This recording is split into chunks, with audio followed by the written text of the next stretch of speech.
Close your eyes and take a deep breath. Today I invite you into a story older than empires, deeper than myth, and destined to shape the very foundation of the world as we know it.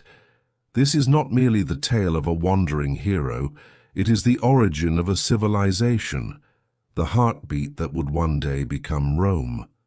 In this epic, flames consume a fallen city, gods bend the winds to their will, and fate itself becomes a compass guiding one man across unknown seas. Amid the ashes of Troy, he rises, not only as a survivor, but as the chosen bearer of destiny. A man who carries a people on his shoulders, a prophecy in his hands, and a nation yet unborn in his soul. O Muse, ancient wellspring of memory and inspiration, if a story is to be told that reveals how a single life can ignite the dawn of an empire, how loss can transform into legacy, and how sorrow can bloom into immortality, it must be the story of the man who walked through ruin to give birth to a future. AENEID, Aeneas, the father of Rome. Disclaimer: the visuals in this video were created using artificial intelligence. There are no bloody or excessively graphic scenes. However, some moments have been designed for cinematic and emotional depth. If you are sensitive to such imagery, please consider this before watching. If you wish to join me on these legendary journeys, don't forget to subscribe to my channel. Turn on the notification bell and leave a comment telling me which epic you'd like to explore next. I look forward to traveling through these timeless stories with you. Take another deep breath, relax your mind, and let the Mediterranean winds guide you, wishing you a peaceful sleep. The epic begins now. As the smoke still clung stubbornly to the shattered stones of Troy, rising in slow, heavy coils that had not yet surrendered to the sky, a small group of survivors slipped away from the ruins of their once great city. They did not know where fate was pushing them, nor what distant shore would finally take pity on them. All they knew was that the endless waters of the Mediterranean stretched before them like a vast, uncertain road. Among these survivors was Aeneas, a man born of royal Trojan blood and descended from the goddess Venus herself. Throughout the long years of the war, he had earned a reputation not just for bravery, but for wisdom, a rare combination in a world ruled by steel and fire. The 10-year struggle had pressed its weight heavily upon his shoulders, yet somewhere deep in his heart burned an unshaken resolve, the desire to protect the future of his people. His father Anchises carried the exhaustion of old age in every step, while his young son Euryalus was too little to truly understand the pain of losing a homeland. But the destiny of all three, and of every Trojan soul traveling with them, was already etched into an ancient design drawn long ago by the gods. Days passed as Aeneas and his people pressed forward over open sea. Yet the sea, in all its shifting moods, had never been neutral ground. Divine forces whispered across its surface, shaping storms, guiding winds, and deciding fortunes. And above all these powers stood Juno, queen of the gods, a figure admired for her beauty, feared for her pride, and dreaded for the fury that often accompanied both. Juno's hatred for Troy ran deep. It stretched back to a moment of insult she had never forgiven, when Paris chose Venus, not her, as the fairest goddess. From that wound grew a jealousy that hardened into vengeance. The mere idea that Trojan blood had escaped the city's flames was to her an intolerable affront. Worse still, she knew, better than any mortal could, that from that same Trojan line would one day rise a mighty people, founders of a city named Rome, destined to rule the world. She had no intention of allowing such a future to unfold easily.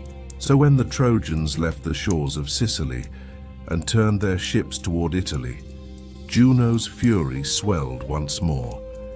Determined to crush their hope yet again, she descended to the cavern of Euryalus, the keeper of the winds. Deep beneath the earth, the winds lay chained, forever writhing and snarling like beasts denied freedom. Euryalus ruled them under strict divine orders, but Juno arrived with promises and temptations only a god could offer. At her command, Euryalus loosened the chains and unleashed the winds. They burst from the cave in a roar that tore open the sky. Darkness swept across the heavens, as though night had fallen too early. The wind shrieked with a wild, hungry voice, lashing the sea into towering walls of water.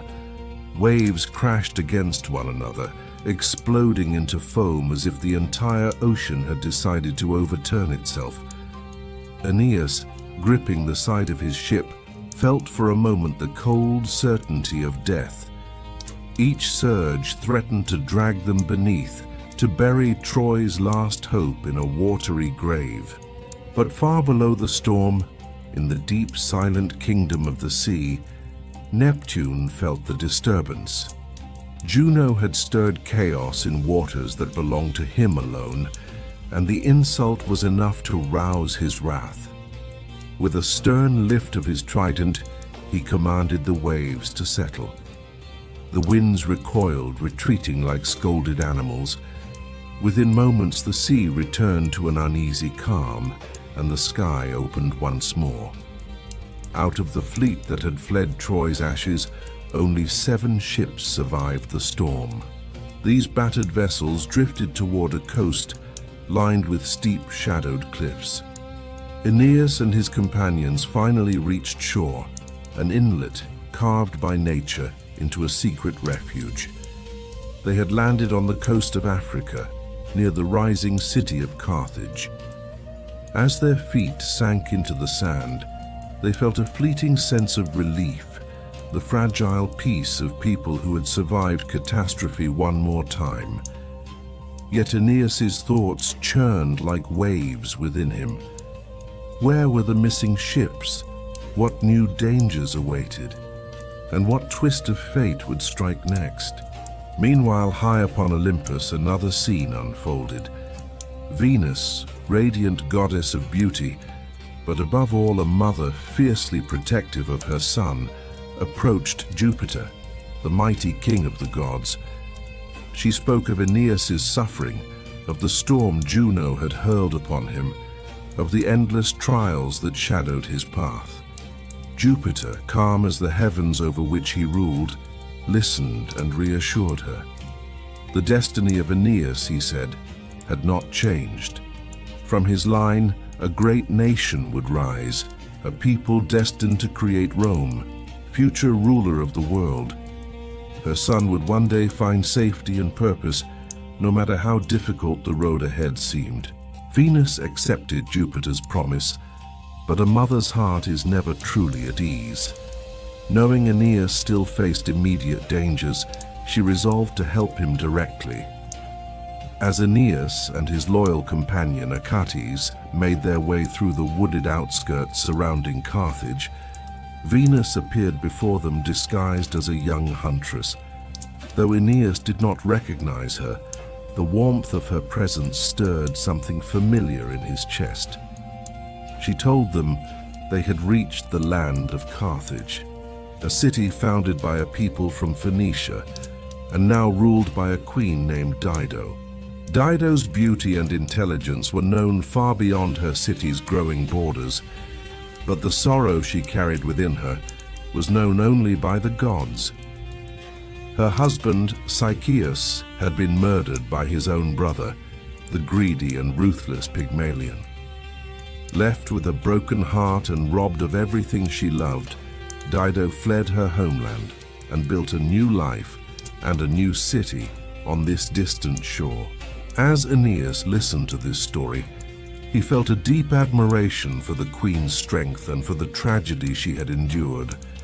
But before he could ask more, Venus veiled him and Achates in a divine mist, making them invisible to mortal eyes. Guided by this enchantment, they entered the bustling city. Carthage felt alive in a way Aeneas had not seen since Troy's earliest days. Towering walls rose in fresh stone. Workshops rang with the clatter of tools. Merchants called out across the busy markets, and ships filled the harbor like bees flooding a hive. It was a city in the making, energetic, determined, full of promise. For a moment, Aeneas allowed himself to marvel. When he stepped inside the grand temple at the city's heart, he froze. Covering the walls were scenes of the Trojan War, Achilles' unstoppable rage, Hector's final stand, old King Priam's desperate pleas. Each image was painted with such care that Aeneas felt the past breathe again around him. Though the memories stung like open wounds, he also felt a strange comfort. The suffering of his people was honored here, in a foreign city, by a foreign queen. Just then, Queen Dido entered in a procession of attendants. She wore a crown woven with gold and carried herself with a quiet nobility shaped by both strength and sorrow. She had not yet seen Aeneas, concealed as he was, but she listened intently to Ilioneus, the Trojan spokesman, who pleaded for mercy and recounted their tragic escape from destruction. Dido's response revealed her character with striking clarity. She felt true compassion for the exiled Trojans, speaking to them with a kindness that came from her own experience as a wanderer forced from home. She offered them protection, safe harbor, and hospitality within her growing city. At that moment, the divine mist dissolved and Aeneas appeared suddenly before her. A vision almost too perfect to be mortal, touched by a glow the gods had not quite concealed. Dido's eyes widened as she realized she was standing before the very leader whose absence had weighed so heavily on the Trojan story. With genuine warmth, she invited him to her palace. Inside, the palace shimmered with luxury, silver-carved doors, seats draped in rich purple fabrics, and halls scented with sweet resins. Yet Venus was not done shaping fate. To ensure Dido's heart would open fully to Aeneas, she sent Cupid, Aeneas's divine brother, to Carthage disguised as little Euryalus.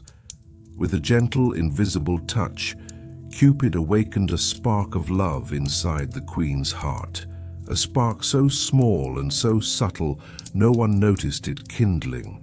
But during the feast that followed, the effects were unmistakable.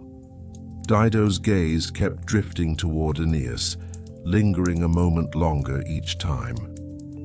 She asked him to tell the story of his escape from Troy, her voice steady, but her eyes full of a growing, unspoken yearning.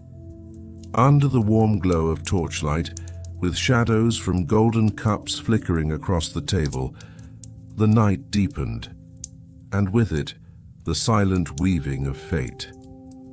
What unfolded in that moment was more than a simple tale shared between host and guest. It was the beginning of a bond that would shape the future of two nations and alter the course of two hearts.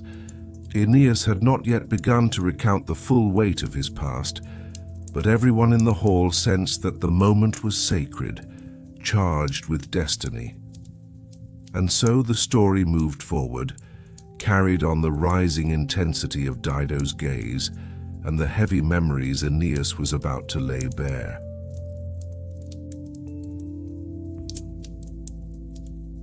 The lights of the magnificent feast hall inside Dido's palace shimmered across the walls like trembling gold, casting warm, flickering reflections that made the entire room feel suspended between celebration and sorrow.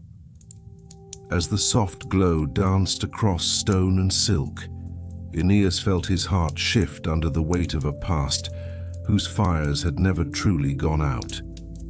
Across from him sat Queen Dido of Carthage, regal, composed, yet carrying a quiet grief that softened her every gesture.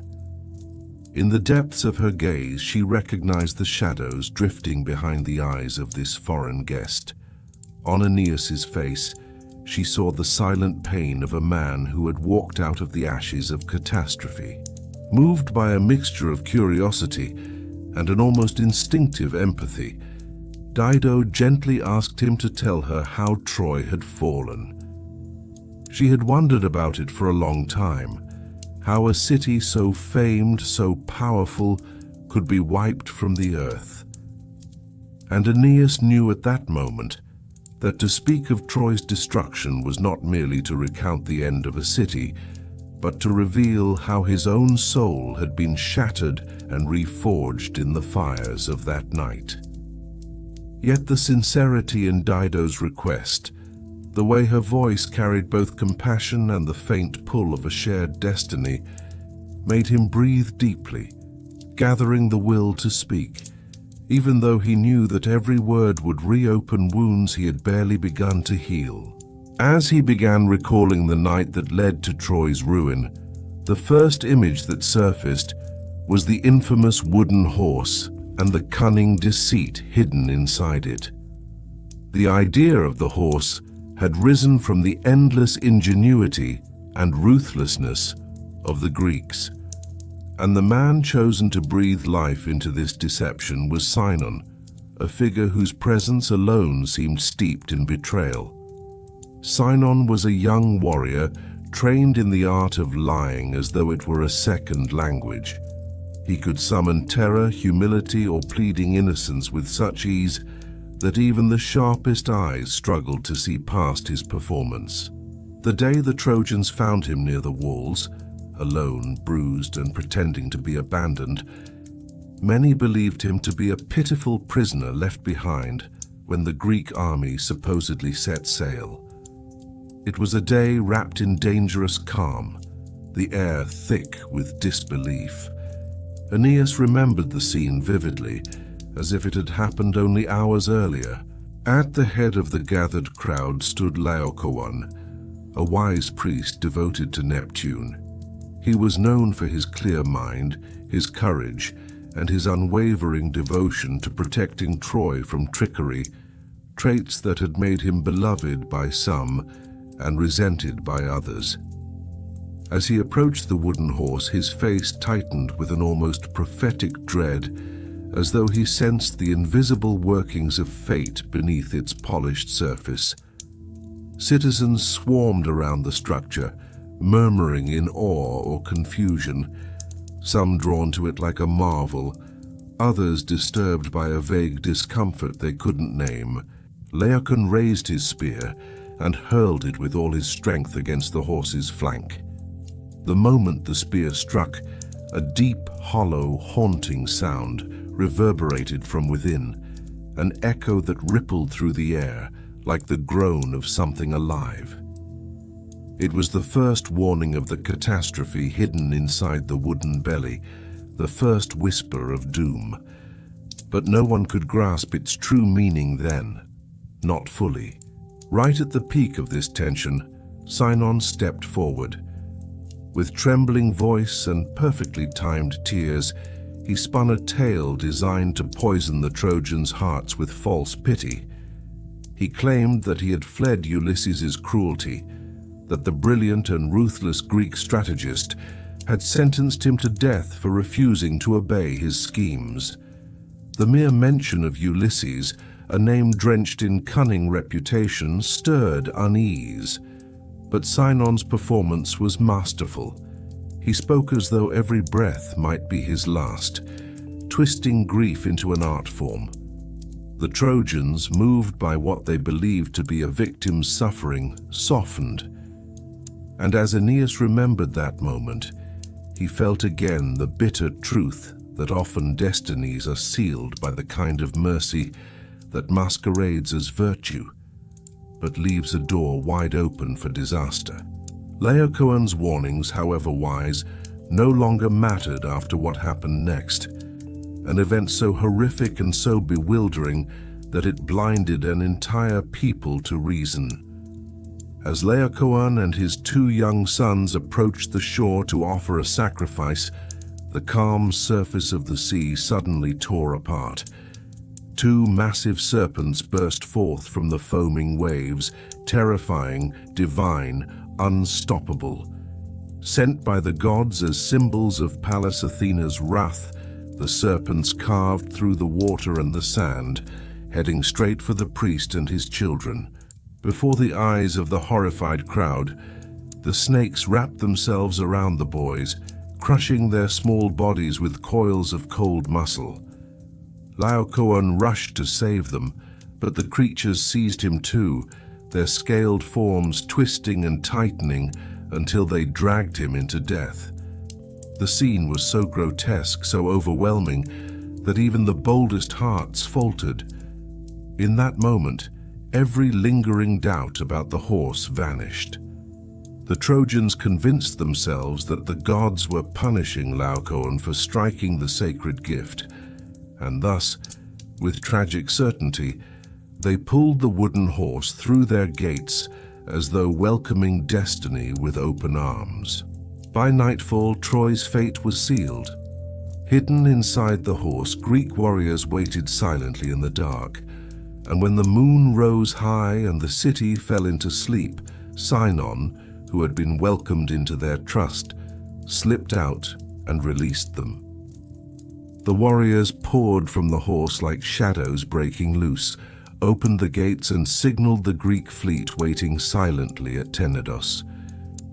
The Greeks returned under the cover of darkness, swarming through the ruined gates like a tide of vengeance.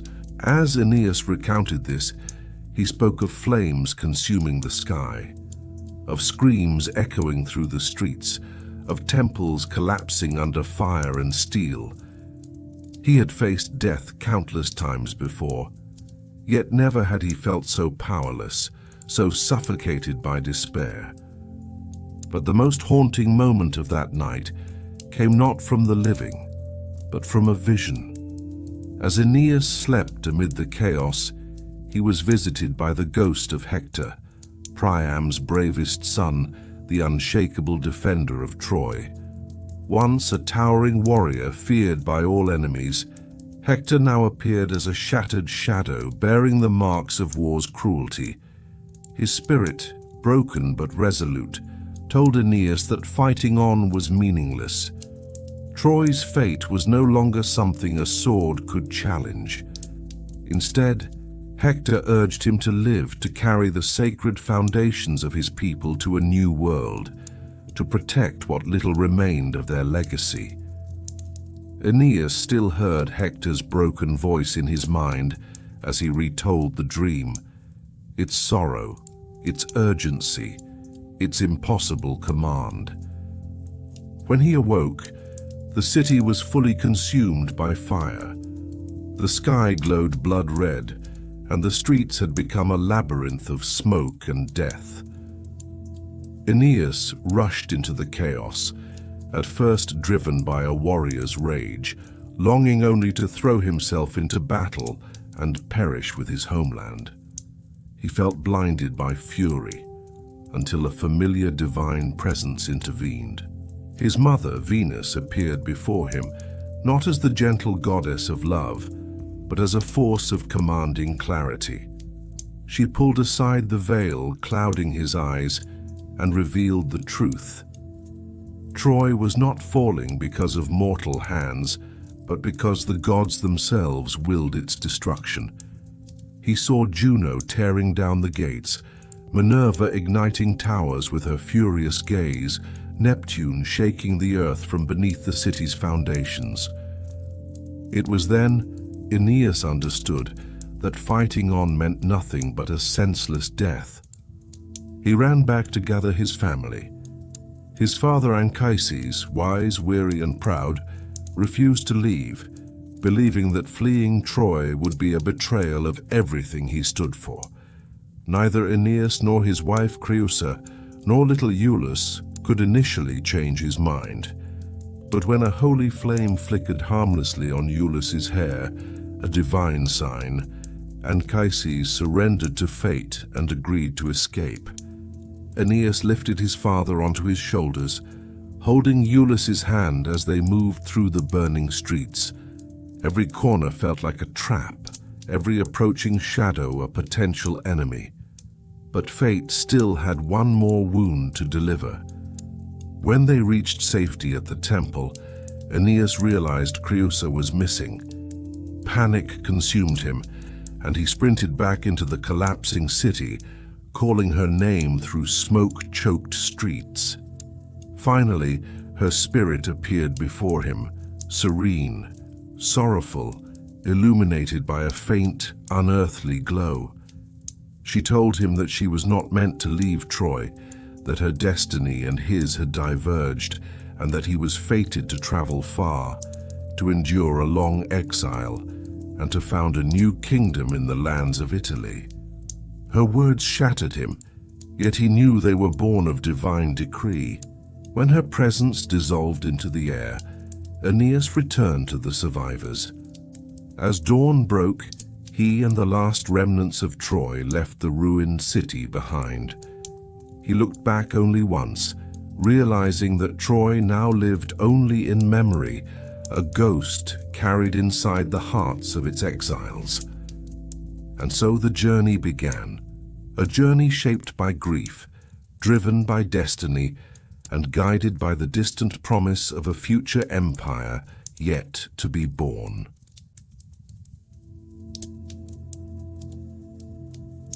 As Aeneas sat across from Queen Dido, the shadows of his past still drifted like restless ghosts across his face. The queen, having listened to the harrowing tale of Troy's final night and the city's fiery collapse, now requested that he recount the 7 years of wandering that followed. Aeneas, struggling to conceal the sorrow gnawing at his heart, understood that Dido's curiosity was no mere idle question. It sprang from a genuine interest born of destiny's intricate weaving, bringing them together at the same table. Yet the smoke of war, the anguish of flight, and the weight of so many losses still pressed heavily upon him. Telling this long story would be no simple task. Still, the understanding in Dido's eyes lent him the courage to share a part of this unbearable burden. Drawing a deep breath, he began to recount how fate had tossed him and his people since the fall of Troy. He had always been a man known for his piety and loyalty to duty. He remembered setting out from the shores, where the remnants of grieving Trojans clung to the coastline, his eyes fixed on the ships they had built at the foot of Antandros. As smoke rose from the burnt towers of Troy, he cast one last glance toward the sacred Mount Ida of Phrygia. Anchored by the wise and steady counsel of his father, Anchises, he drew the courage to sail into the unknown seas, unsure where destiny would carry them. Anchises, with the wisdom of age, had taken the rising winds as a sign, guiding the exiled Trojans toward a journey they could no longer delay. Aeneas had taken his young son Ascanius by his side, carefully safeguarding the household Penates, and together with their people had sailed at the first light of summer. The waves carried them first to the coasts of Thrace. Known for its harsh climate and expansive plains, Thrace was home to peoples devoted to Mars, the god of war. They had hoped to find refuge in these lands, once allies of Troy. Here, Aeneas established the first small settlement called AENEID, a testament to the fresh hope flickering in his heart. Yet fate, as ever, had other plans. While offering sacrifices at a burial mound, Aeneas drove his spear into the earth, only to witness black blood seeping up from the soil, chilling him with a profound horror. The ground itself seemed to bleed. Each strike brought forth a thicker, darker fluid. On the third strike, a deep moan rose from beneath, as if the world's very core writhed in pain. It was the spirit of Polydorus, the youngest son of King Priam, entrusted to the Thracian king for safekeeping before the war. When Troy's fortune turned, the king, consumed by greed for gold, killed the boy and seized the treasure. Polydorus's body lay unburied, decayed, and his spirit had lingered, restless with anger and sorrow, awaiting release. Anchises, struck with horror, prayed to the heavens to appease the gods' wrath. In that dark season of Troy's fall, even old alliances proved unreliable, leaving the Trojans deeply disillusioned. Once more, they set sail from Thrace in search of a new destiny. The winds carried them to the sacred island of Delos, renowned for its temple of Apollo and the clarity of its prophecies. Here, Aeneas sought a new homeland from the gods, while Anchises, recalling the origins of their lineage, asked which way the exiled people should go. Apollo's guidance pointed them toward their ancestral lands. Anchises, interpreting the message with wisdom, saw this as Crete, the land from which their forebears, the Teucrians, had come to Troy. Setting sail when the winds allowed, they soon reached the abandoned coasts of Crete and began building a city they called Pergamum. But the land rejected them. A plague spread across the fields, sapping human strength, withering crops and killing livestock.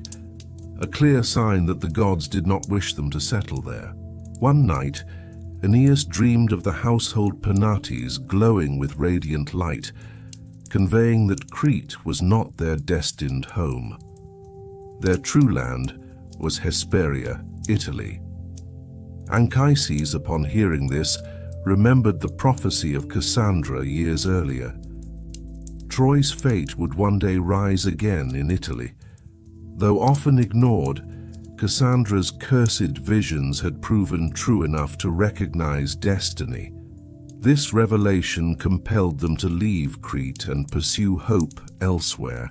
Sailing once again with his people, Aeneas encountered storm-darkened skies that shredded their sails over 6 days, until finally reaching the Strophides Islands, infamous as the lair of the Harpies.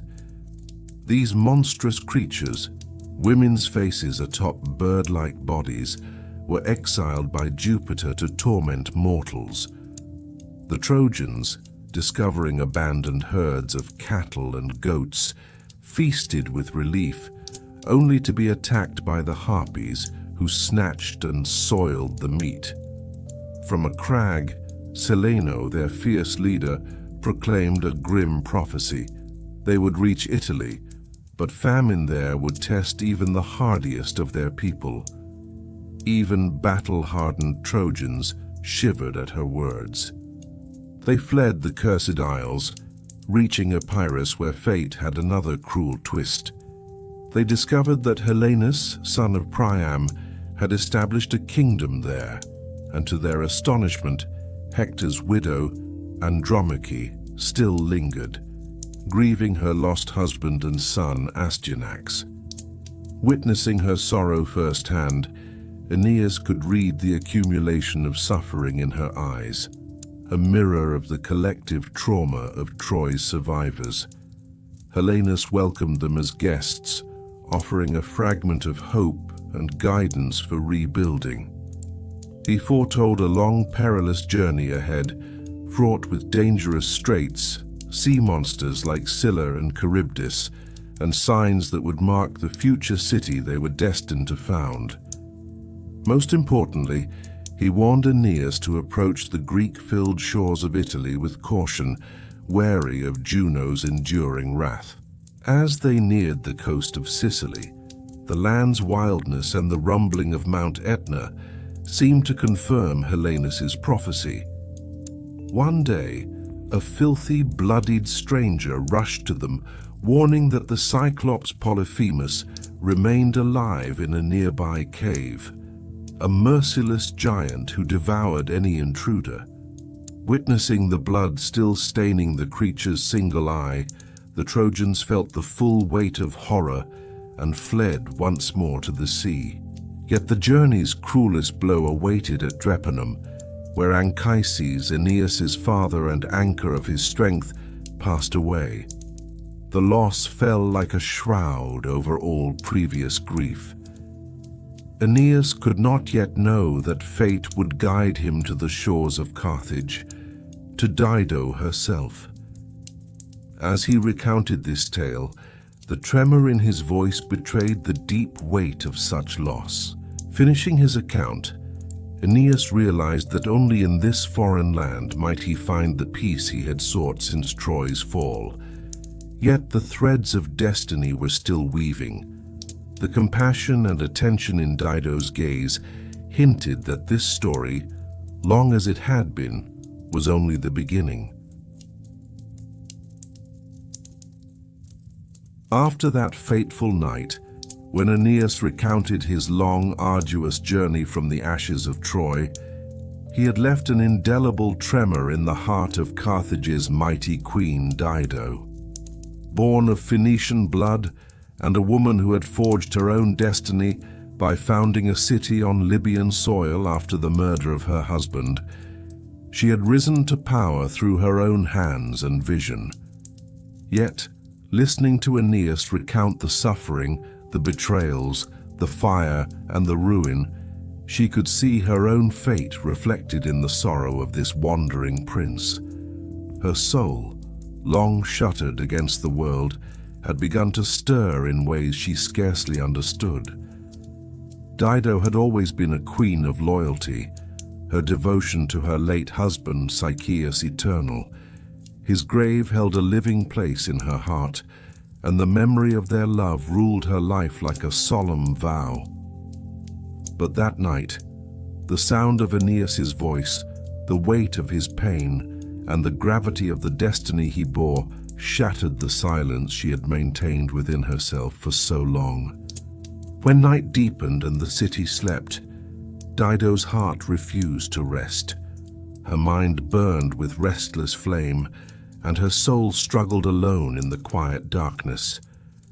She wandered her chambers for hours, turning over memories and forbidden feelings, until near dawn she realized the fire within her could no longer be contained. In that confession she turned to her sister Anna, her confidant, her equal in both beauty and intelligence. Anna had always been a steadfast witness to Dido's inner life, and when she noticed the subtle change in her sister's demeanor, she understood immediately that the queen's heart had been claimed by the foreign prince from Troy. Dido confessed how Aeneas's presence had upended her world, and the shame she felt at the revelation was unmistakable. Anna tried to soothe the storm within her sister, reminding her that grief and loneliness need not chain her for life. She spoke of Sychaeus with reverence, honoring the memory of love lost, yet gently urging Dido to embrace a new path for both herself and her people. Anna pointed out that Aeneas was noble, of divine lineage, and a marriage with him could strengthen Carthage in ways no other union could. Her words fanned the flames Dido had long tried to suppress, and the queen, both savoring and mourning the intensity of this newfound passion, began to wander through the streets of the city. In every step, from the palace stairways to the windswept harbor, through the shadowed courtyards, Aeneas's presence lingered. Nights found her restless on empty couches, longing for his return, sometimes holding young Ascanius in her arms and imagining Aeneas's face in the boy's features. The rising towers of Carthage, the unfinished harbor, the walls still under construction, all faded from her attention as the weight of desire and love claimed her focus. Meanwhile, in the divine realms, another struggle was unfolding. Juno, queen of the gods, had taken note of the love growing in Dido's heart. For Juno, Dido's attachment to Aeneas was both an opportunity and a threat. She despised the prophecy of Rome, the empire fated to rise from Aeneas's descendants, and sought to prevent it. Dido, weighted by the gravity of love, appeared to Juno as a malleable piece on the cosmic board, someone whose actions could be guided to serve her purposes. Juno aimed to harness this union to strengthen Carthage, while delaying Aeneas's journey to Italy. With this plan in mind, she approached Venus, aware that the goddess's beauty was matched by her sharp intelligence, proposing a fleeting truce. Venus, mother to Aeneas and fully aware of her son's destiny, recognized the deception, but chose to cooperate, knowing it would keep him safe for a while longer. Juno's design would come to fruition the very next day. Aeneas and Dido would set out on a grand hunt. At the climax of the pursuit, Juno would summon a sudden storm, driving them into a cave together. There the gods' eyes would witness them as united, and Dido would perceive the event as a divine sign of marriage. As planned, the morning light bathed the city. Hunters readied their traps, young Ascanius rode eagerly, and Aeneas and Dido walked side by side, the mountain winds mingling their breath. Suddenly the skies darkened, sheets of rain poured down the ridges, and the winds tore through the forest as if scattering cloth. The crowd dispersed, and Dido and Aeneas took shelter in the cave. Juno's influence permeated the cavern. The thunder echoed like a celestial wedding proclamation. From that day forward, Dido regarded their union as a seal of her own fate, an act she called a marriage. Yet Aeneas's heart bore the weight of a different reality. His destiny remained unbroken, an unmovable stone. His journey to Italy would continue, and nothing could alter the truth he carried within him. News of their secret union spread in whispers across Libya. Fama, the fearsome goddess of rumor who flew through sky and land, magnifying every tale, proclaimed that Dido had surrendered her heart to a Trojan, neglecting her kingdom for love. The revelation reached King Iarbas, a powerful ruler of Africa who had once sought Dido in vain. Furious at the queen's choice, he cursed the gods, appealing to his father Jupiter Ammon, demanding to know why this union had been allowed. When his pleas reached Jupiter, the cosmic order trembled. Mercury, the winged messenger, was dispatched to Carthage to ensure Aeneas would not linger. Mercury arrived to find Aeneas amidst workers, clad in a purple embroidered tunic, a copper hammer in hand, as though he had forgotten his destiny. The messenger's warning struck him like divine lightning. The weight of Jupiter's command pressed upon him like a boulder. Aeneas understood immediately that remaining in Carthage was no longer possible. Secretly, he summoned the tribal leaders to begin preparations for departure. But the truth could not escape the sharp awareness of a lover like Dido. She sensed in Aeneas's face, and in the resolve in his gaze, the unmistakable shadow of withdrawal. When Dido realized the inevitability of his leaving, rage and heartbreak consumed her.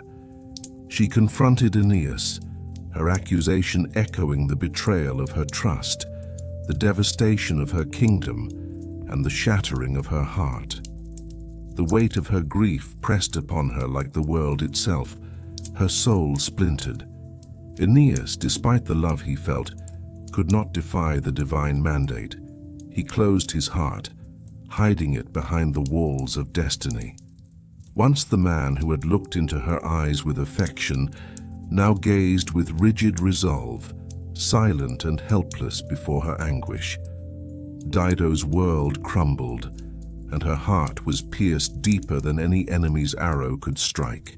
On the edge of madness, Dido began to see omens in every shadow, witnessing wine transform into blood at the sacred altars, hearing the voice of her deceased husband, and seeing dark signs echo along palace walls. Her mind darkened. Despair gripped her without release. Finally, she saw death as the only path to freedom. She instructed her sister Anna to prepare a massive pyre under the guise of ritual fires, placing upon it Aeneas's belongings, his garments, and his bed. Throughout the night, with a resolve no one knew, she kindled a final blaze in her heart, setting in motion her tragic plan. By dawn, Aeneas had already set sail. Carthage's shores no longer echoed with the strokes of Trojan oars, only the cold silence of departure. Dido, witnessing the ships vanish with the morning light, shrieked toward the heavens, tearing at her hair and cursing fate. She cried out to the sun, to Juno, to Hecate, and to the underworld gods, laying a curse upon Aeneas's lineage. That curse marked the path of destiny, sowing the seeds of enmity between peoples for generations to come. After speaking her final words, she returned to the palace, climbed atop the pyre, and took one last gaze at Aeneas's face in memory. She mourned the love lost, feeling how destiny had claimed both her and Aeneas, then closed her eyes. The Trojan sword pierced her chest, and with the warmth of her blood, all her suffering finally ended. Her sister Anna rushed to her side, cradling Dido as life slipped away, her eyes burning with pain, giving way to the peace of darkness.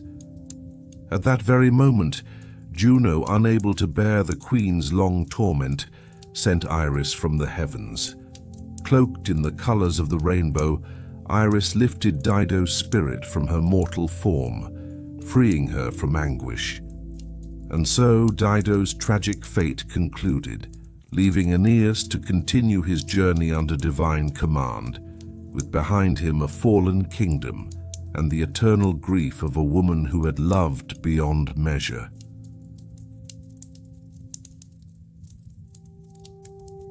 On that dark day when they left the shores of Carthage behind, Aeneas watched the flames rising in the distance, a heavy weight settling deep in his chest. The red glow of death licked the city walls, like the nests of hawks perched atop the ramparts, and though he could not know the exact cause of the fire, a profound suspicion about the fate of the queen he had left behind pressed upon his heart. He sensed, without fully understanding, that the passion he had stirred in Dido's soul might now be driving them toward the desperate cry of a doomed love. Yet, honoring the will of fate, he turned the ship's prows away from Carthage and onward. As they sailed further from the Libyan coast, the sea opened like a vast yawning abyss, and the sky above thickened with the threat of an advancing storm. At the helm was Palinurus, one of Aeneas's most trusted men, a man whose face always bore the calm wisdom of experience and whose eyes could read both the winds and the shifting moods of the ocean. Glancing skyward, he saw the approaching clouds and felt a deep apprehension, understanding that the formation of the fleet needed to change. A northern wind was rising, heaving the waves into dark, rolling backs, while the sky itself, cloaked in a navy blue weight, seemed ready to collapse upon the Trojans. Aeneas, sensing that these worsening signs were no mere coincidence, realized that the proper moment to journey toward Italy had not yet arrived. At that instant, his thoughts turned to the shores of Sicily, for there lay the lands of his Trojan ally Acestes, and near there rested the sacred bones of his beloved father, Anchises. As the storm gathered strength, Aeneas made the decisive choice to steer toward this safe haven, determined to bring his weary but battle-hardened fleet to secure harbor. As the ships neared the foam-tipped coves, Acestes spotted them from a distance, running toward the water's edge, Ceres' staff in hand and draped in the bearskin of Libya. A Trojan ally by blood, friendship, and noble lineage, Acestes became a living refuge for Aeneas. He welcomed the fleet with unrestrained joy, doing everything in his power to provide for the weary Trojans. When morning came, Aeneas awoke to the first light of the sun rising over the sea. The sky bore the same color it had on the day, a year prior, when he had laid his father to rest. A coincidence he did not believe. Anchises, lofty in both heroism and the affection of a father, had carried the burden of his son's destiny on his aged shoulders the night Troy burned, and had breathed his last upon the Sicilian soil. Now Aeneas sought to honor his father's spirit and immortalize his memory. He gathered his companions, surrounding them with a wide circle that included young Ascanius. Acestes offered 2 bulls for each ship, allowing the Trojans to hold a magnificent feast in celebration of this sacred day. Ascending a hill, Aeneas addressed the assembled circle, his words heavy with longing for his father and a vow to honor this day annually. Then they proceeded toward the flower-adorned burial mound. Aeneas poured 6 libations upon the grave, 2 of pure wine, 2 of milk, and 2 of blood. As he scattered petals around the tomb, he spoke to his father with reverent devotion. At that moment, from the base of the tomb, a great and luminous serpent emerged. Its back shimmered like a rainbow, its scales flickering with golden light. Aeneas interpreted this as a divine sign, perhaps a vision of his father's spirit or the guardian of the tomb. This sacred vision filled him with trembling respect and inner peace. Following the traditions of Troy, they offered the sacrifices, boiled the cauldrons, distributed the meat, and the Trojans spread out across the plain to partake of the feast. As the day advanced, preparations for the grand games were completed. People from across Trojan and Sicilian lands gathered along the shore. The first contest was a ship race. 4 captains, each one among Aeneas's finest, took their places.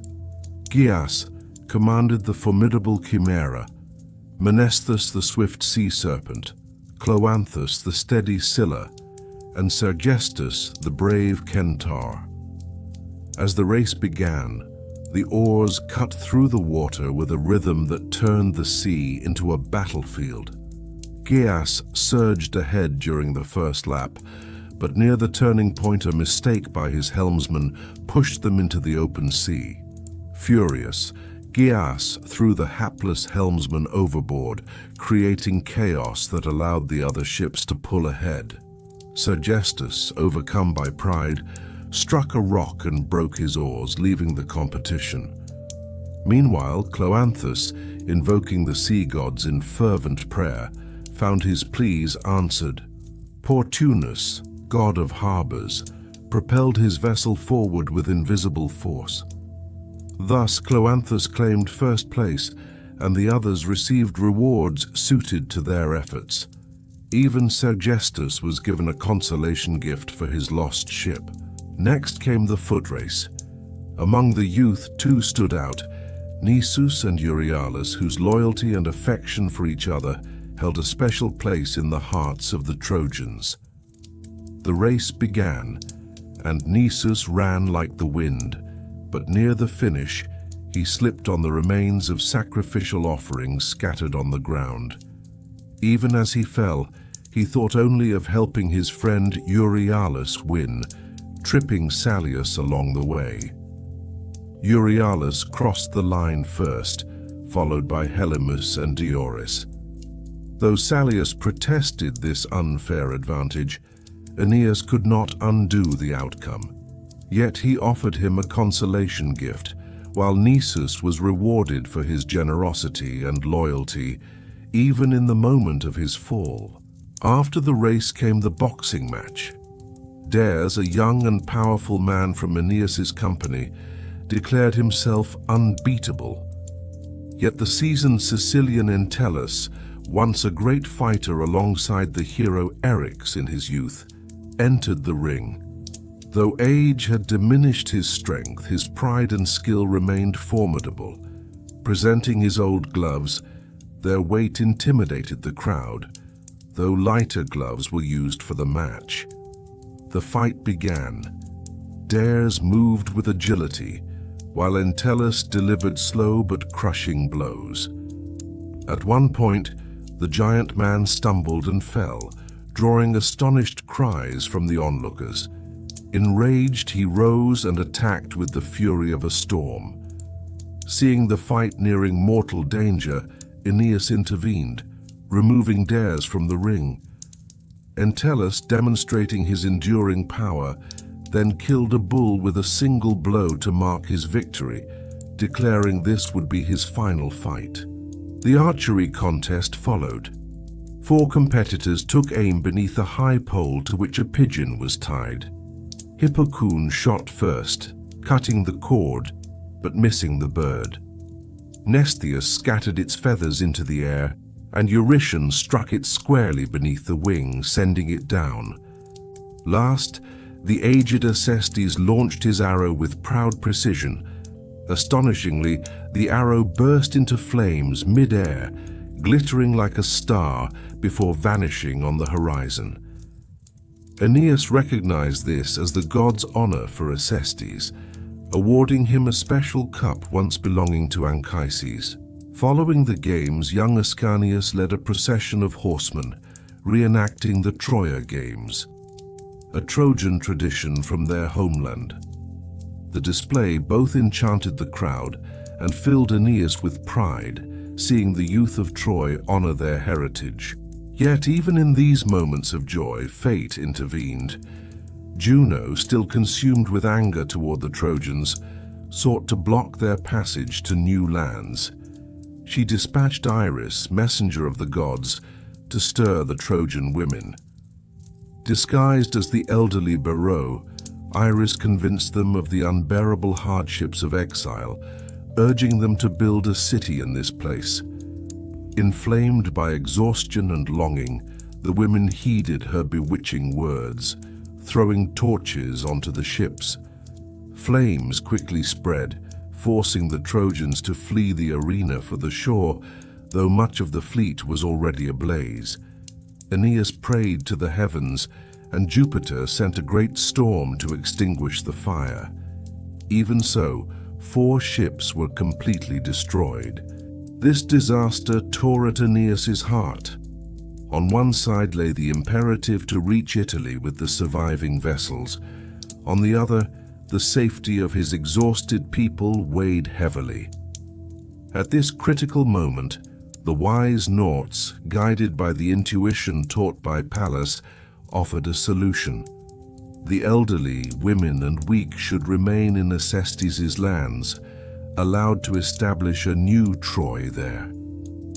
That night, as darkness fell, Aeneas slept in the silence of contemplation. Then the spirit of his father Anchises appeared from the heavens, confirming Nauts' counsel as the will of the gods. He instructed Aeneas to proceed to Italy only with his strongest men, and foretold that he must descend to the underworld, where the Sibyl of Cumae would reveal great secrets. This divine guidance erased all doubt from Aeneas's mind. At dawn, Aeneas announced his decision. Acestes welcomed the remaining people, aiding them in founding a city. The boundaries were drawn, homes erected, and a sacred grove with an appointed priest established near Anchises' tomb embedding the holy traces of New Troy into the land. After 9 days of festival, the winds shifted favorably, and Aeneas prepared to sail with the remaining fleet. As they departed, Venus intervened, appealing to Neptune for her son's safety. Neptune guaranteed a secure sea for the long voyage, but demanded a single sacrifice. Fate's hidden choice fell upon the helmsman, Palinurus. When night descended and the world slept, the god of sleep approached him. Despite Palinurus's resistance, his eyelids grew heavy, and he succumbed to slumber.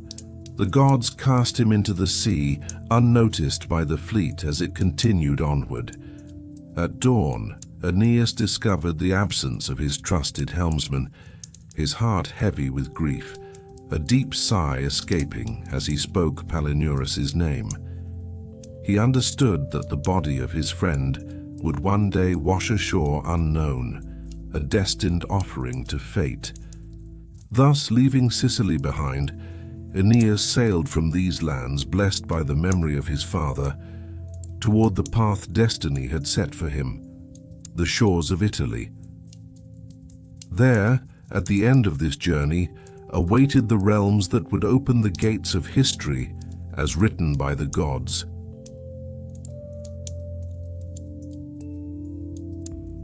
Aeneas, a hero forged in the sorrows of the great Trojan exile, felt the weight of his grief as he mourned the loss of his helmsman Palinurus, while the shores of Italy finally came into view.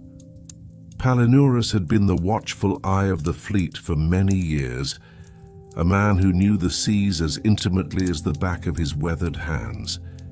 Yet the previous night, fate's relentless hand had cast him into the waves, and he had perished before reaching the destined land. Aeneas pressed on, his mind heavy with the memory of his fallen comrade, fully aware that no mortal could resist the swift currents of the destiny chosen by the gods. When the fleet anchored near Cumae on the coast of Euboea, the young Trojans sprang onto the land. Some struck flint to ignite fires, while others disappeared into the surrounding forests to hunt.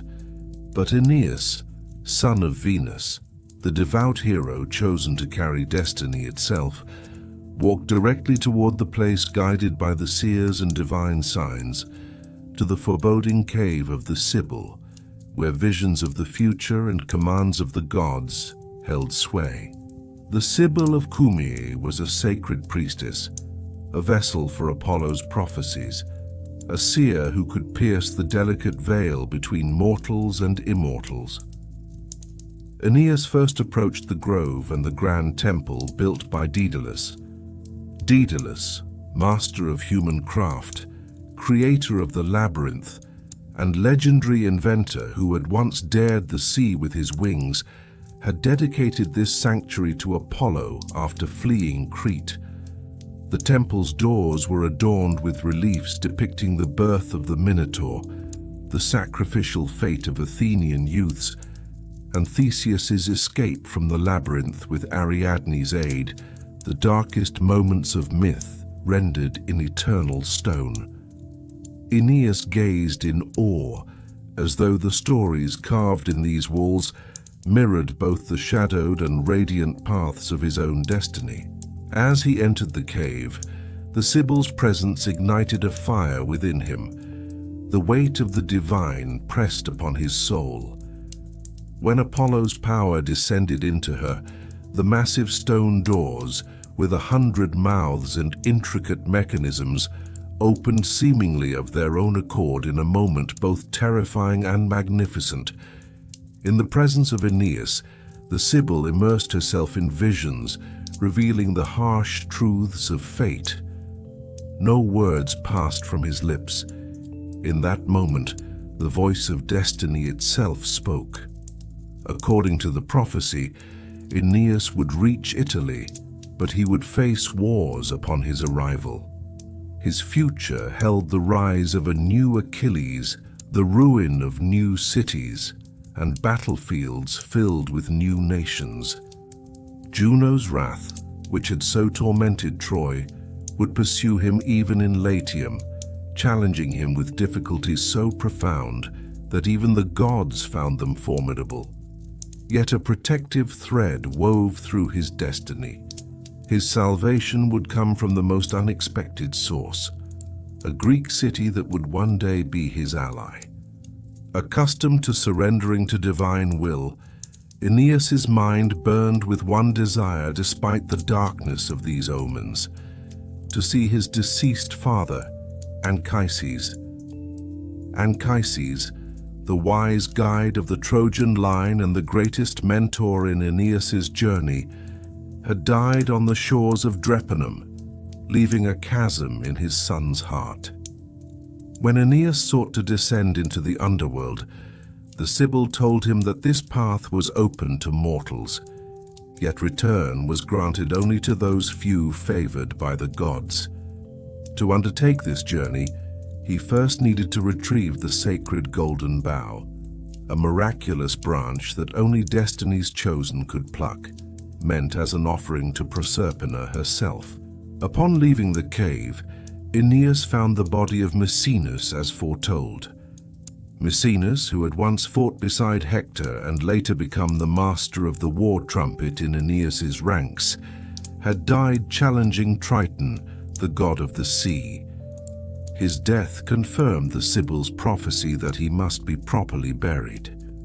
The Trojans prepared a grand funeral pyre, adorned with wreaths and weapons, and collected his ashes for interment.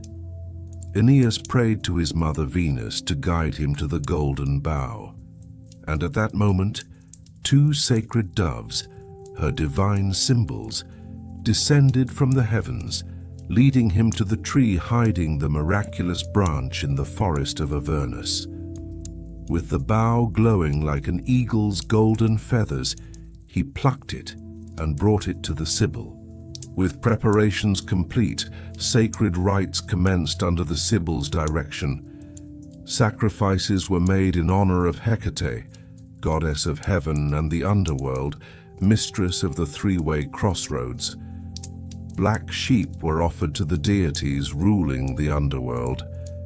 Darkness trembled, the forest moaned, and the cave itself seemed to breathe, signaling that the gates of the underworld were open.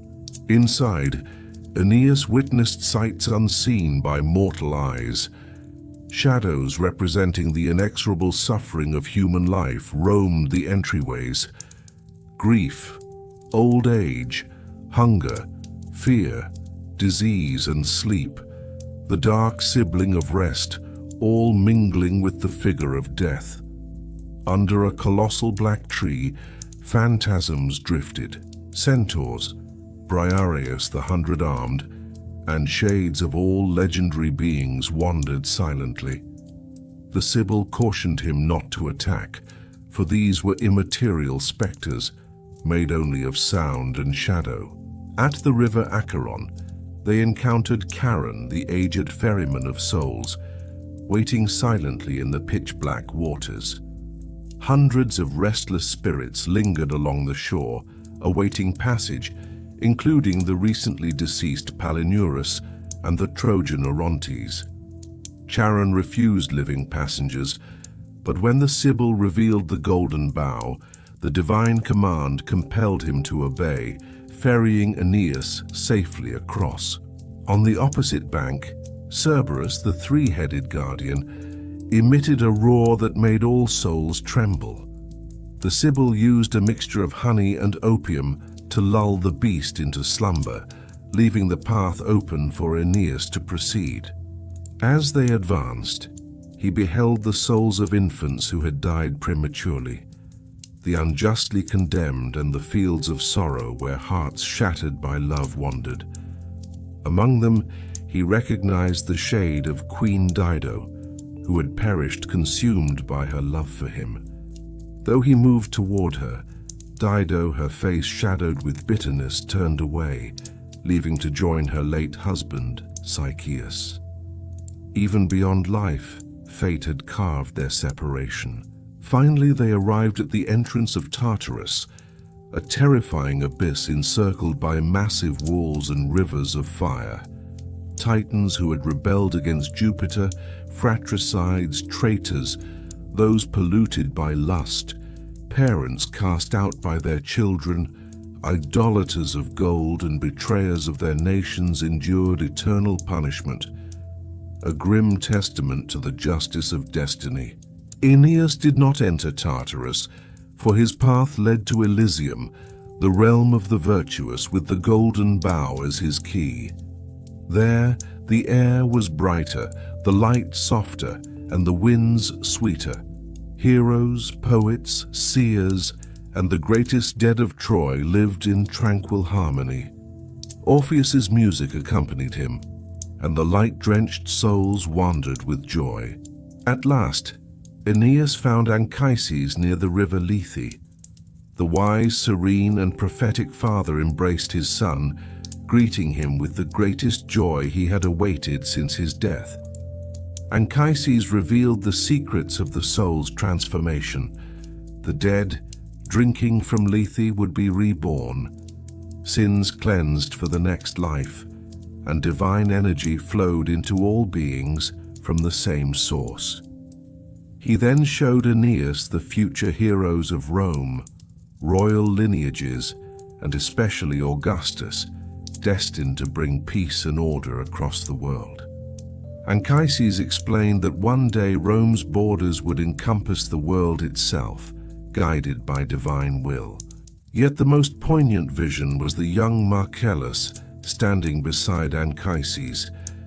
This boy, a future hope of Rome, would die far too soon, and Anchises wept as he foretold the tragedy and greatness that would accompany his brief life. Aeneas, overwhelmed with grief and awe, absorbed this solemn knowledge. Finally, Anchises instructed his son on the coming battles in Latium, the allies and enemies he would encounter, and the steps necessary to lay the foundation of Rome. After walking through radiant gardens and luminous groves, Aeneas and the Sibyl reached the two gates of the underworld, the horned gate from which true shadows emerged, and the ivory gate through which false dreams passed. Anchises bade him farewell through the ivory gate, the path back to the world of the living. Aeneas returned to the world with the secrets of death and life revealed, the destiny of his lineage seen, and the god's command engraved upon his heart. Rejoining his fleet and his companions, he set sail toward the shores of Latium, a hero now tempered by battle, sorrow, love, and wisdom. Upon his shoulders rested the first stones of Rome's eternal glory. After the fall of Troy, Aeneas, son of Venus, mother of the gods, and the man chosen by fate to carry Troy's destiny forward, had been drifting across the seas for 7 long and painful years. Every wave he crossed seemed to echo the voices of the fallen, and every shore he touched reminded him of a home lost in flames. Even now, although he had finally reached the coasts of Italy, the land promised to him by prophecy, his heart still carried the heavy sorrow of losing his loyal helmsman Palinurus. That grief weighed on him like a stone tied to his soul, yet the realization that the fated shores were finally before them cast a gentle light of hope across the tired minds of all the Trojans. As they approached what would become the last stop of their wandering, the Trojans first mourned the death of Maecenas, honoring him with rites befitting a brave warrior. Then they descended onto the soft curve of Kaiatar's Bay, securing their ships along the calm, welcoming coastline. The place carried a peaceful stillness, as if the earth itself whispered that their exile was nearing an end, and that destiny was finally guiding them home. There the Trojans prepared a simple meal to ease their hunger, gathering wild fruits and anything they could forage from the unfamiliar land. To lay out their food, They used thin cakes made of wheat, innocent-looking little discs that fate had secretly chosen as the key to a prophecy. When the meal ended, young Ascanius, Aeneas's son, the future founder of Alba Longa and ancestor of the Julian line, cheerfully broke apart the wheat cakes and began eating them. Laughing, he joked, "Are we eating our tables too?" His playful remark, spoken with youthful innocence, struck Aeneas like a divine echo across time. For Aeneas instantly recognized the fulfillment of an ancient prophecy. His father Anchises had once told him that when hunger forced them to eat even their tables, they would know they had reached their final homeland. As the meaning settled into his heart, a deep peace washed over Aeneas, something he had not felt in years. He knew now, without doubt, that Jupiter and fate had brought them to the land promised to their people. Filled with relief and reverence, he poured out wine in offering to the gods, thanking them for guiding his weary people across the dangers of sea and war. At dawn, determined to take the next step toward building their new home, Aeneas resolved to send envoys of peace to Latinus, the king of the Latin people. This was more than a diplomatic gesture. It was the first act in the divine plan to establish a new Trojan nation on Italian soil. King Latinus, ruler of Latium, was a wise and elderly leader, said to be descended from Saturn himself. His father was Faunus, and his mother the sacred nymph Marica of Laurentum. Latinus had only one child, his daughter Lavinia, renowned across Ausonia for her beauty and grace. His sons had died in war, leaving Lavinia's marriage as the only hope for the continuation of the royal line. Suitors from every corner of the land came seeking her hand, but none stood out more than Turnus, the bold and celebrated leader of the Rutulians. He was a brave young prince of noble blood, and Queen Amata passionately believed he was destined to marry Lavinia. But fate, as always, had different plans heralded by unsettling signs and ominous omens. In the center of Latinus's palace grew a sacred laurel tree he had once dedicated to Apollo. One day, a massive swarm of bees descended upon the tree, wrapping themselves around its branches with a loud, vibrating hum.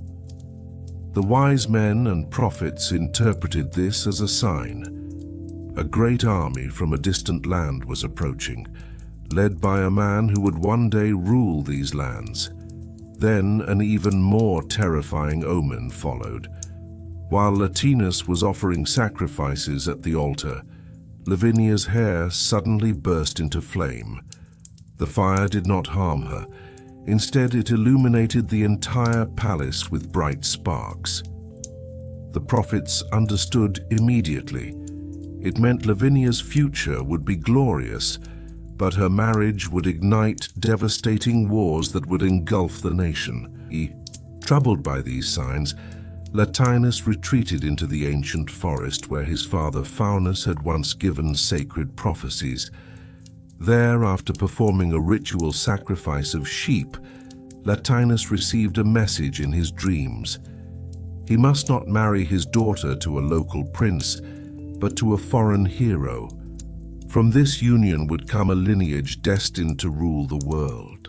It was during these fateful days that Aeneas's 100 envoys arrived at Latinus's grand palace, carrying olive branches as symbols of peace and friendship. The palace, founded by Picus, served both as a council hall and a place of sacred feasts. The eldest envoy, Ilioneus, spoke with deep respect, explaining that the Trojans sought only peace, water, and a small homeland. Fate had led them here, and Apollo's prophecy pointed them toward Italy. As gifts, they offered Anchises' golden cup, Priam's royal robe and a golden scepter. Upon seeing these gifts, Latinus realized that the foreign son-in-law foretold by the prophecy could be none other than Aeneas himself. Choosing to obey the divine signs, he offered the Trojans land, and even proposed Lavinia as Aeneas's bride. Such a marriage would unite their peoples. He also sent generous gifts, 300 fine horses and a war chariot drawn by 2 sacred steeds descended from the sun god. But Latinus's decision ignited the furious wrath of Juno, queen of the gods. Still bitter toward the Trojans, whose very survival offended her pride, and unwilling to accept that a Trojan line might rise to power in Italy, she resolved to delay fate, even if she could not stop it. To accomplish this, she summoned Alecto, one of the Furies, a terrifying spirit born from night itself, a living embodiment of vengeance and madness. Alecto's first target was Queen Amata, who had long supported Turnus as Lavinia's rightful husband. Slipping into the queen's heart in the form of a serpent, the Fury filled her with poisonous rage. Suddenly, Amata saw Aeneas not as a noble suitor, but as a foreign invader stealing her daughter. She confronted her husband in a frenzy, arguing that Turnus's lineage was also foreign and thus fulfilled the prophecy. When Latinus refused to yield, madness consumed her completely.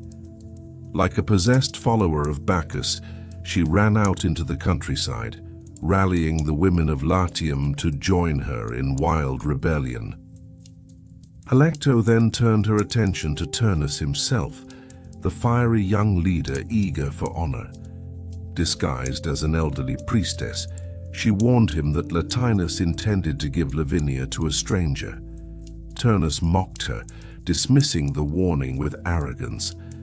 But when the Fury revealed her true form, hair writhing with snakes, eyes blazing like molten iron, she plunged a burning spear of rage into his soul. From that moment on, Turnus no longer thought of peace. War and vengeance consumed him. The final spark came when young Ascanius accidentally shot and killed a tame deer during a hunt. This gentle creature had been raised lovingly by the family of Tyrrus, a local herdsman, and was cherished almost as one of their own. When the wounded animal limped back to the farm, the household erupted in grief and fury. Farmers gathered, brandishing weapons, and clashed with the Trojan youth. In the chaos, Tyrrus's son Almo and the elder Galaesus were killed. Blood had been spilled, and now neither side could turn back. With triumph in her eyes, Alecto blew the infernal war horn she had carried from the depths of hell. Its sound echoed across every forest, valley, and hill of Latium. The tribes of the region rose as one, gathering for battle. Meanwhile, Latinus withdrew into his palace, powerless to stop what had begun. He refused to open the gates of war, an ancient ritual reserved for declaring conflict, but Juno herself descended, forced the heavy iron gates apart, and unleashed the call to arms across Italy. Ausonia awoke from its peaceful slumber to the thunder of marching armies. Under Turnus's banner, countless warriors assembled. Mezentius, the cruel exiled king of the Etruscans, with his brave son Lausus, Aventinus, son of Hercules, the twin warriors Catillus and Chorus descended from Argive stock, Caeculus, son of Vulcan, Messapus, son of Neptune, the noble Sabine Clausus, Halasus, enemy of Troy, Euryalus of Teleboan blood, Umbro, master of serpents, the harsh Equian leader Ufens, the handsome Virbius, son of Hippolytus, and at the center of this storm, Turnus himself, radiant in his polished helmet and proud Argive lineage. Among them stood one of the most remarkable figures of all, the warrior maiden Camilla, daughter of the Volscians. A devotee of Diana, she was unmatched in speed and skill, rumored to run without touching the earth and to throw spears with deadly precision. And so, driven by Juno's fury, all the tribes and champions of Latium massed into a vast army under Turnus' command. The peace that might have united nations was shattered. Fate would now move forward not through diplomacy, but through fire, blood, and war. On the battlefield, the destiny of Aeneas, the future of Lavinia, and the very birth of Rome would be forged. Aeneas carried the exhaustion of all the years that had passed since the fall of Troy like a weight strapped to his shoulders. Dark rumors of a coming war in the lands of Italy drifted through the air like smoke before a storm, feeding a growing sense of dread in his heart. As the son of the goddess Venus and the forefather of the line destined to found Rome, the Trojan hero felt the pressure of fate tighten around him day by day. Along the quiet shores of Latium, a stillness lingered, outwardly calm, yet underneath pulsed the first distant rumblings of an approaching tempest. For Turnus, the fiery young king of the Rutulians, refused to yield. Despite destiny's decree, he would not surrender Latinus's daughter Lavinia to Aeneas. Burned by jealousy and stoked by Juno's wrath, Turnus nurtured a fury that spread sparks of unrest across Latium, pulling every tribe toward the edge of war. Turnus had raised his war standard high over the battlements of his stronghold atop the steep hills of Laurentum. He was the son of Daunus, famed for his beauty and courage in battle, a leader his people adored with unshakable pride. As the banner snapped in the wind, war horns blared their grim command, and Latium shuddered at their echo. Messapus, the son of Neptune and tamer of wild, unbroken horses, joined the call, as did the fierce leader of the Aequians, Ufens, and the tyrannical Mezentius, whose brutality had once terrorized the Etruscans. Mezentius, cursed by his own people, was remembered for chaining the living to the dead in monstrous punishment. Farmers abandoned their vast fields, vineyards fell silent, and peaceful farmlands transformed overnight into sprawling war camps. With warriors pouring in from every direction, Turnus's army swelled like a rising tide, and Latium's fate trembled on the brink of transformation. Meanwhile, under Turnus's command, the ambassador Venulus rode to Arpi to seek out Diomedes, the Greek warrior who had once been among Troy's fiercest enemies. Venulus was tasked with requesting military aid, recounting Aeneas's arrival in the region, the establishment of the Trojan encampment, and the divine decree guiding Aeneas's mission. Yet Turnus's desperate plea would not bend the arc of destiny. Instead, it would only draw greater powers into the unfolding storm. As these preparations reached Aeneas's ears, a heavy unease churned within him. Though his faith in the will of the gods remained firm, the magnitude of the impending danger cast shadows across his mind. His thoughts flickered restlessly, like shifting light inside a bronze bowl, dancing against the walls of his spirit. Memories of all he had lost weighed heavily on him. The responsibility for the future pressed even harder. Chosen to lead the Trojans and to safeguard the divine lineage destined to shape ages to come, he felt fate watching him from every direction. And on a dark, silent night along the riverbank, beneath a canopy of stars, destiny approached him once again, this time through a dream. When night fell, the world sank into stillness. Every living creature surrendered to sleep, cloaked in the quiet of darkness. On the cool banks of the river Tiber, Aeneas allowed himself to drift into slumber, letting the heaviness of his body melt toward the murmuring water. It was then that the river god, Tiberinus, appeared in his dream. The ancient spirit of the river rose from the shimmering current, his beard tangled with water plants, his form wrapped in a soft celestial glow.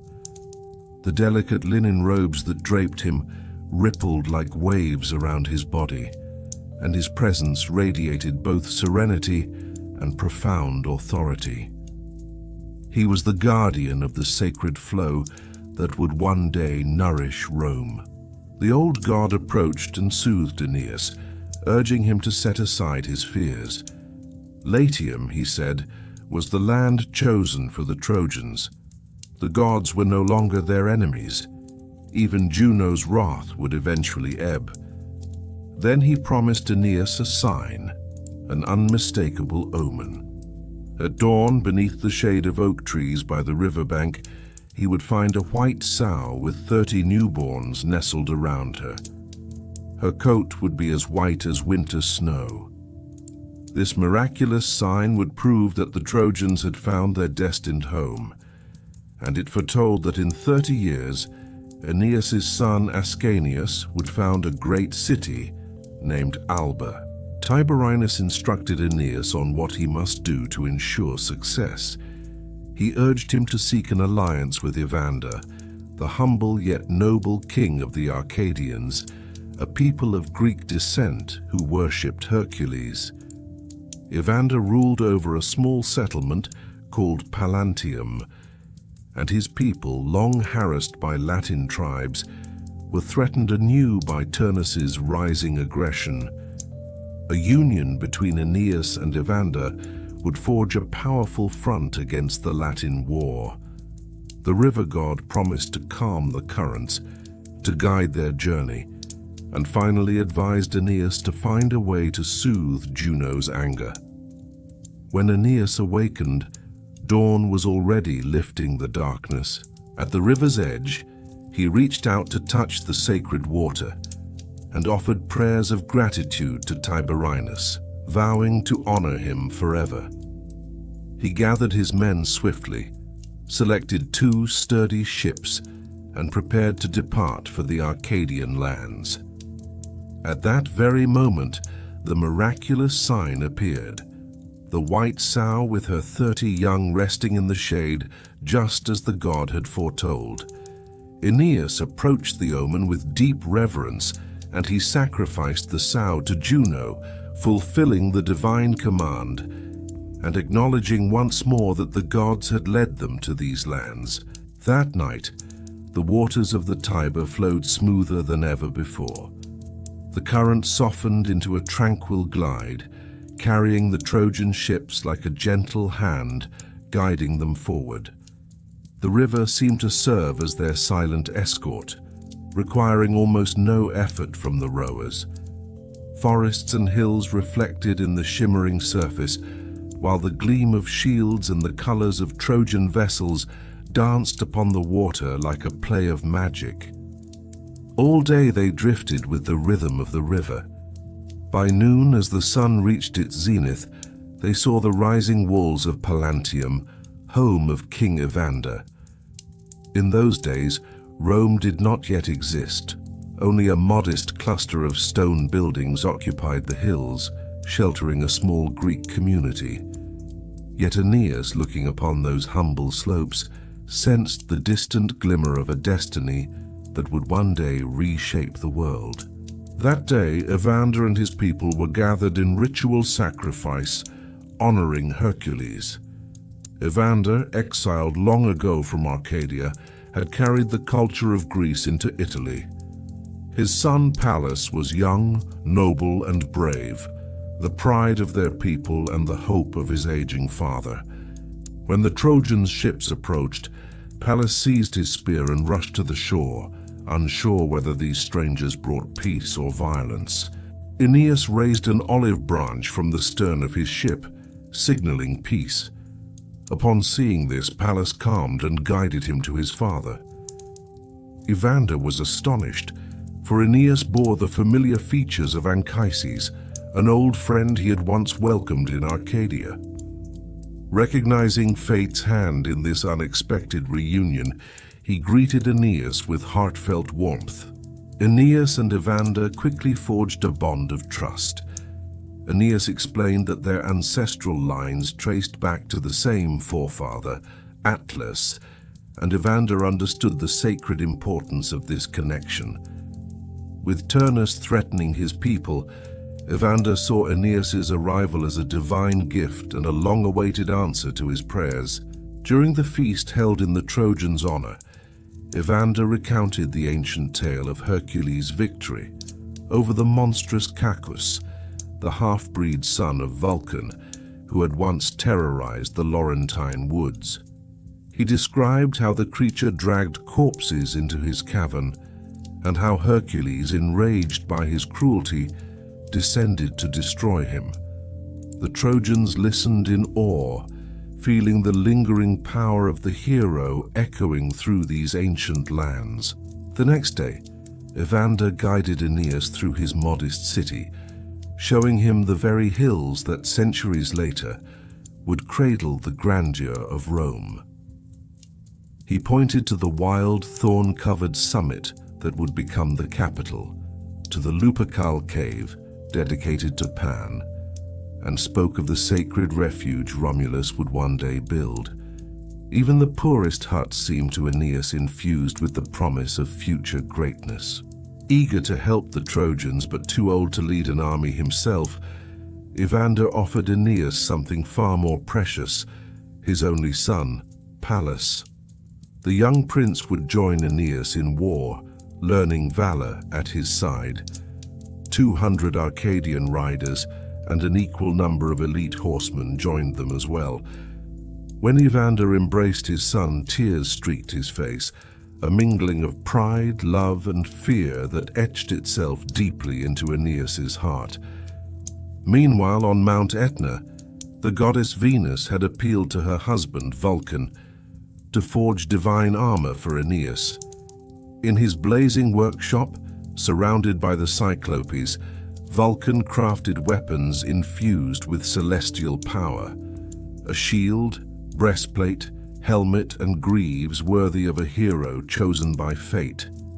The shield in particular held wonders, scenes of Rome's future victories crafted in shining metal, 9 centuries of triumph unknown to Aeneas, but destined for his descendants. Upon it gleamed Romulus and Remus suckled by the she-wolf, the abduction of the Sabine women, the siege of Porsenna, the Gallic invasions, the punishment of Catiline, the battle of Actium, and the glorious rise of Augustus. The shield cast the light of the future upon the present, reminding Aeneas of the divine mission he bore. When Venus finally placed the armor in her son's hands, Aeneas felt a surge of strength, an awakening. As he traced the intricate scenes engraved upon the shield, the anxious shadows in his heart faded, replaced by steady resolve. With the gods at his side and destiny illuminating his path, he felt ready at last to face the storm gathering across Latium. Before the full darkness of war had even settled over the lands of Laurentum, the breath of the goddesses, who secretly weave the threads of fate, had already begun to spread across everything like a thin, invisible mist. When Aeneas left his army to visit the wise Evander, king of the Arcadians, and gather allies for the great conflict drawing near, the moment Turnus had long been waiting for finally arrived. Turnus, son of Daunus, a fierce hero of the battlefield, and the man whose very existence stoked the flames of Juno's hidden hatred, welcomed every omen that hinted at impending battle. And the news of Aeneas's absence, the leader of the Trojan exiles, the man destined for greatness, instantly reignited the fury Turnus had carried in his heart for years. To Turnus, this was not merely strategy, it was destiny. He refused to let Lavinia, the bride once promised to him on Latin soil, fall into Aeneas' hands. This was no longer a matter of pride. It had become a challenge issued by fate itself. Aeneas' absence was not simply a gap in the Trojan defenses. In Turnus' eyes, it was the gods' way of calling him to seize victory. At that very moment, Juno, daughter of Saturn, the most stubborn of the Olympian queens, the one who never forgave Aeneas, was quick to act. She would never allow such an opportunity to slip past her. She summoned Iris, the messenger of the gods, the radiant goddess wrapped in shimmering colors of the rainbow. Iris descended lightly through the air and found Turnus sitting within the sacred thickets of Pilumnus. Her voice, delicate yet powerful, drifted toward him like a melody carried by an unseen wind. When Turnus learned with absolute certainty that Aeneas had left his army and traveled toward Evander's throne in Pallanteum, an overwhelming joy surged through him. His spirit, fueled by anger, but also by an eager, restless desire for war, caught fire. He strapped on his gleaming breastplate, and the Rutulian warriors quickly gathered around him, answering the call with thunderous devotion. His commands boomed across the hills like rolling storm clouds, and the Rutulians surged after him in a swelling tide of iron and flame. Through the smoke of distant fires, the Trojan fortress looked exposed, vulnerable, without its leader. Turnus's troops flooded every gate and corner, surrounding the walls with flames that licked upward like hungry spirits. The Trojans, spread thin across their towers, tried desperately to hold the line. But their numbers were few, and the enemy's force grew heavier with every passing moment. Turnus's gaze fell upon the Trojan ships resting safely along the shoreline of the camp. A hot rush of fury washed over him. He seized a burning pine branch and, holding it high, called his warriors to attack with fire. They answered with blazing, tar-soaked torches, running toward the vessels with shouts that shook the air. But the Trojan ships were no ordinary vessels. Long ago, on the sacred slopes of Mount Ida in Phrygia, they had been built from holy pine trees taken from the sacred grove of Cybele, mother of the gods, protector of mountains and wild earth. Cybele, wishing to keep those sacred trees from being destroyed by the flames of future enemies, had begged Jupiter himself to protect them. Jupiter, Lord of the world, granted her plea with an oath sworn upon the Styx, the most solemn vow a god can make. He promised that one day those ships would become sea nymphs. That promise awakened the moment Turnus's fires touched the hulls. The sky cracked open with a roar, and Cybele's mighty voice echoed from the clouds. A thunderbolt split the air, and suddenly the ship's ropes loosened on their own. Their wooden bodies groaned and glowed, pulling free from the land. Before the Rutulians' terrified eyes, the vessels transformed into shining sea goddesses. Only 4 ships remained behind, retaining their mortal forms. The spectacle struck fear into the hearts of the Rutulians. Even their war horses shied and whinnied in terror, pulling at the reins as if trying to escape some unseen force. But Turnus felt not a drop of fear. In his mind, this miracle was not a blessing for the Trojans, but a curse, proof that their hope of escape had been stripped away. The transformation of the ships inflated his pride even more, and he mocked the Trojans as a people too cowardly to face him in open battle. As night drew near, Turnus ordered his troops to withdraw and placed guards at every gate. preparing for an even greater assault the next day. Meanwhile, the Trojans were forced to hold their ranks together without their leader. Until Aeneas returned, command fell to Menestheus and Serestus. These two kept morale alive by organizing shifts, inspecting weapons, and standing tirelessly along the battlements like statues carved from determination itself. Amid this tense waiting, the brave hunter Nisus of Mount Ida kept watch. Nisus, son of Hirtacus, had always carried the instincts of a warrior. With him stood Euryalus, the most striking youth among those descended from Trojan blood, still bearing the soft outline of adolescence across his face, yet burning with a soldier's fire within his soul. The bond between the two young men was unbreakable, forged through battles, shared danger, and an unspoken loyalty deeper than blood. That night, a storm churned in Nisus's heart. His instincts whispered of opportunity. The enemy was drunk, relaxed, unaware.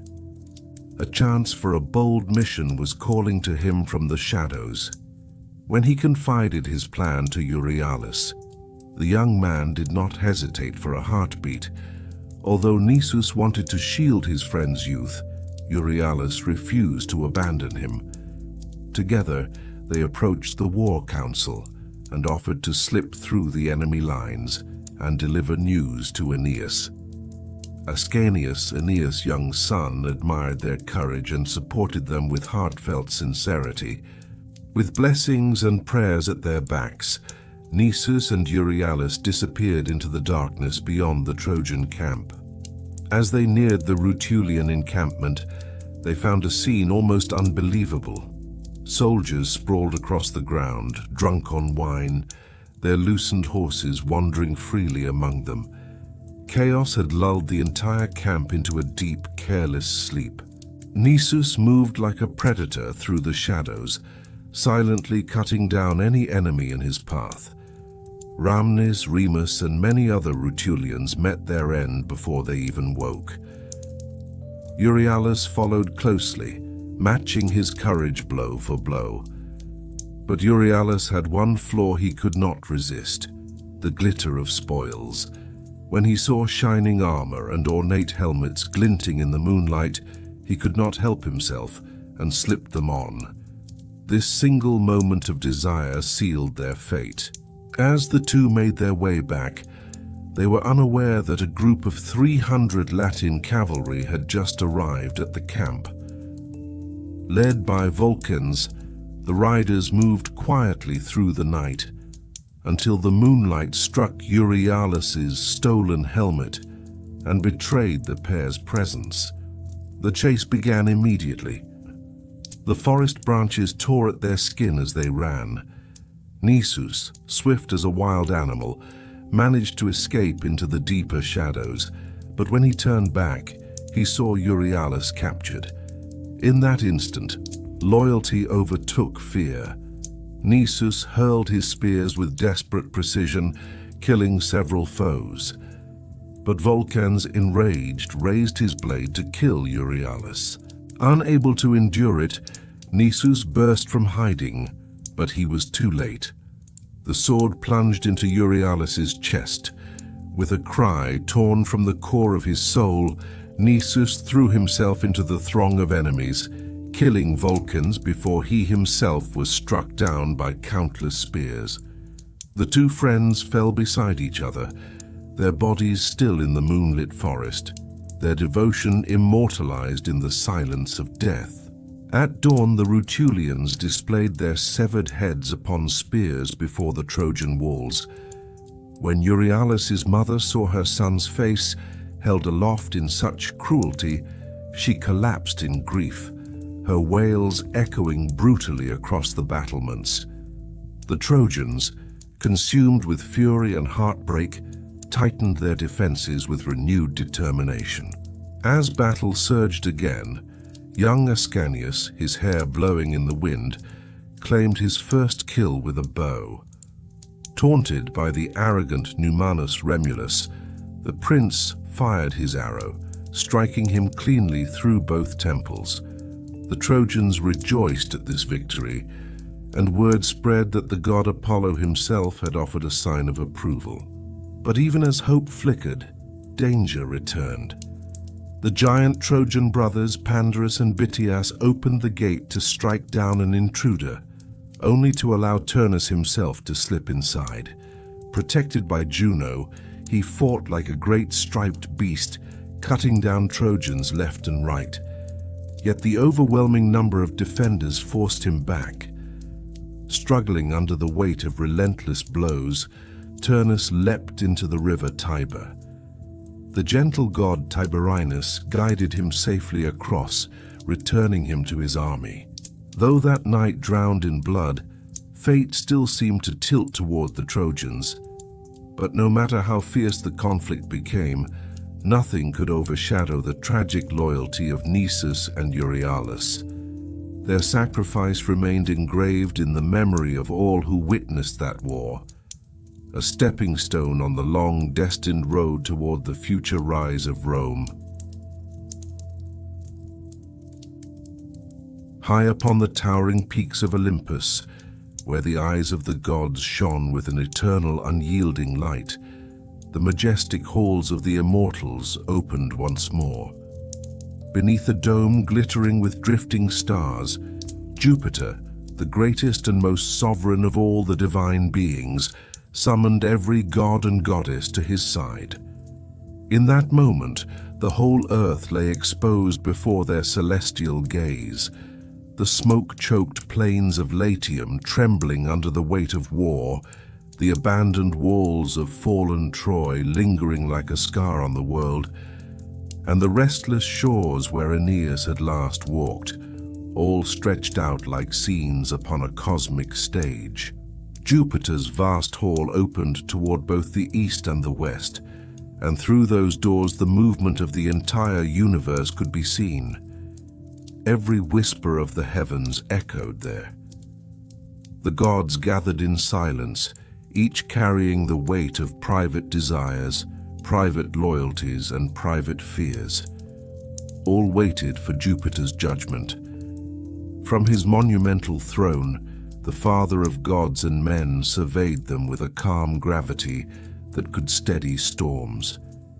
He knew precisely which divine hands had stoked the flames on earth, and he sensed how the growing hatred between the Trojans and the Latins was beginning to strain the delicate balance of the cosmos.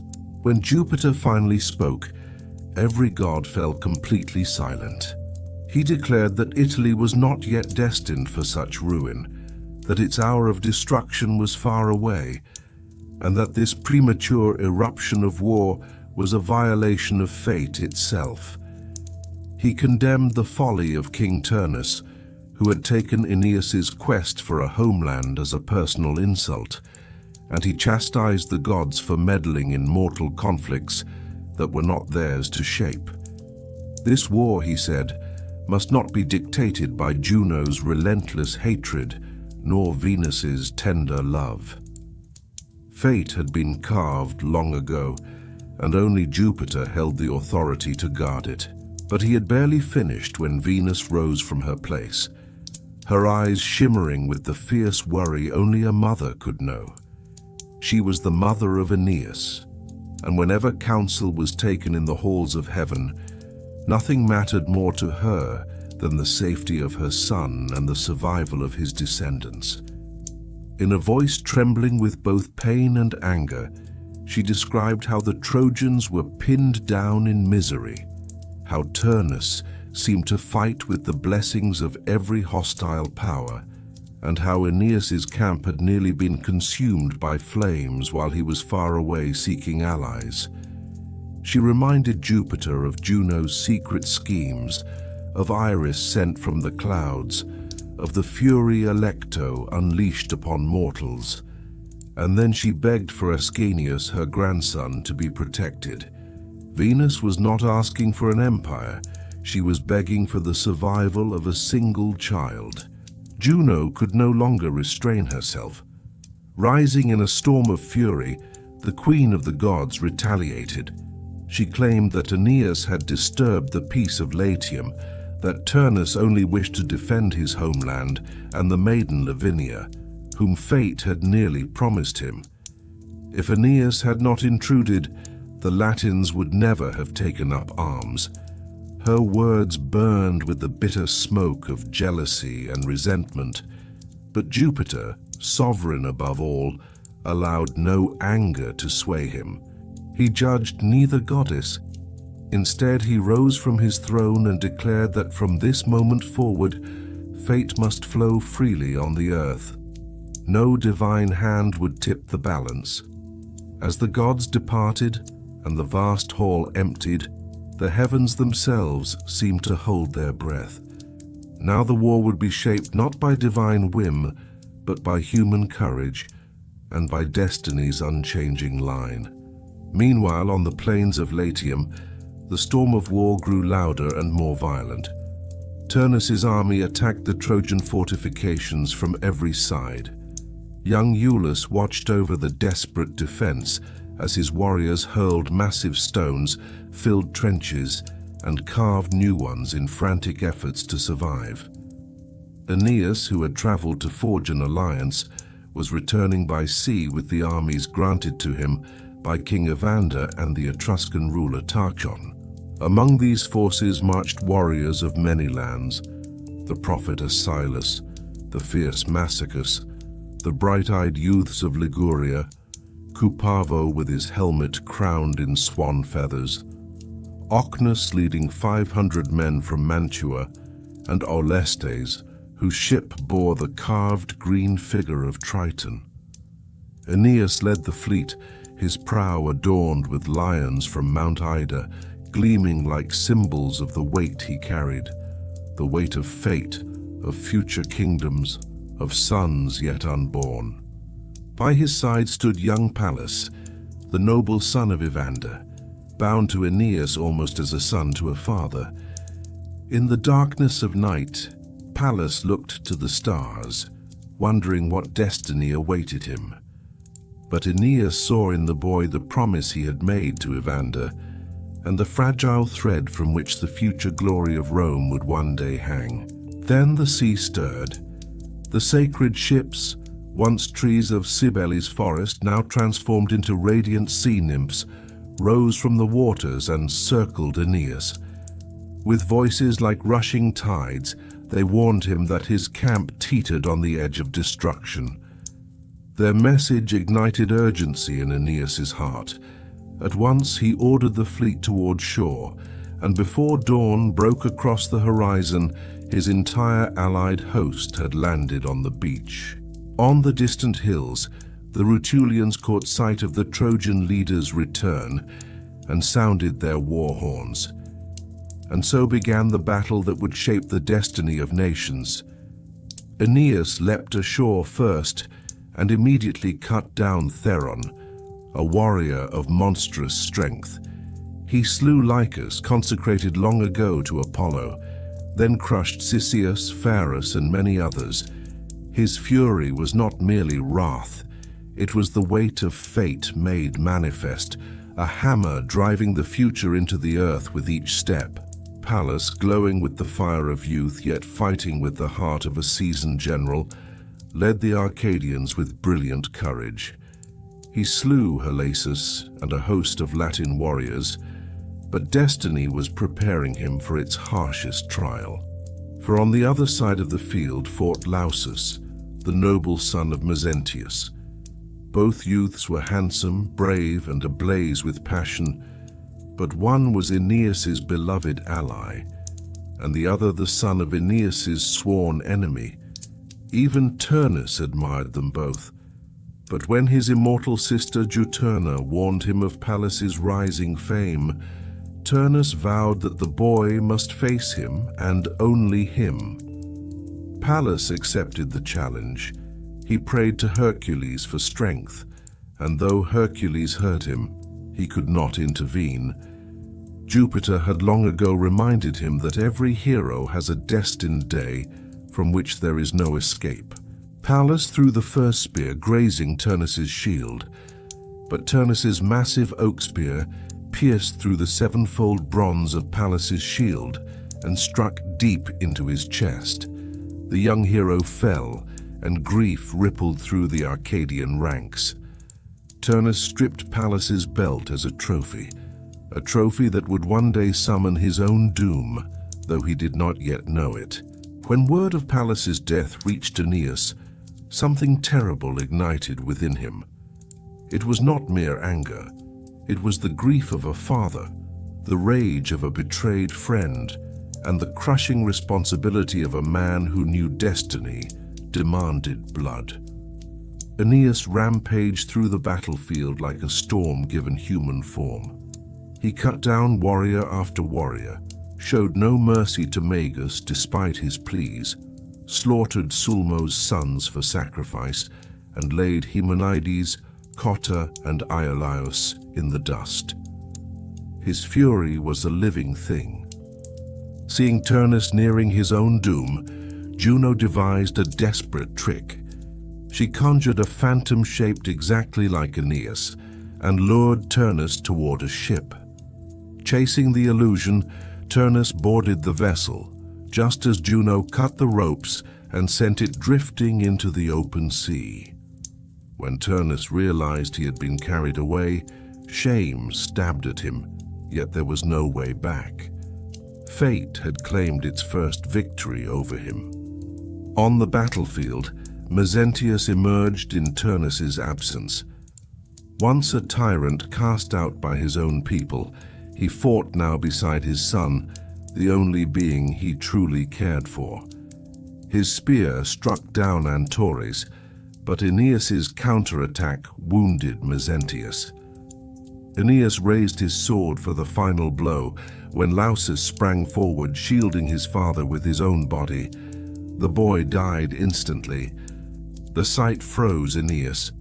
In Lausus he saw Ascanius, saw innocence, devotion, and the tragedy of youth. He would not strip the body. He allowed Lausus's companions to retrieve him. For a heartbeat, the relentless warrior felt the ache of human sorrow. When Mezentius learned that his son had died in his place, the tyrant's arrogance shattered. He embraced the body, weeping, understanding too late that his sins had consumed the one soul he loved. Then he rode back into battle, demanding death. Aeneas struck down his horse Rhabus, then pierced Mezentius through. The fallen king asked only to be buried beside his son, and then pressed his own sword into his heart. Thus, Pallas's memory was avenged, Lausus's loyalty etched forever into history, and Mezentius paid the price for a lifetime of cruelty. But the war was far from over. For destiny was not yet done with Turnus, and the future of Rome depended on the final clash between these two towering heroes, Aeneas and Turnus, fate and fury, the past and the yet unborn world.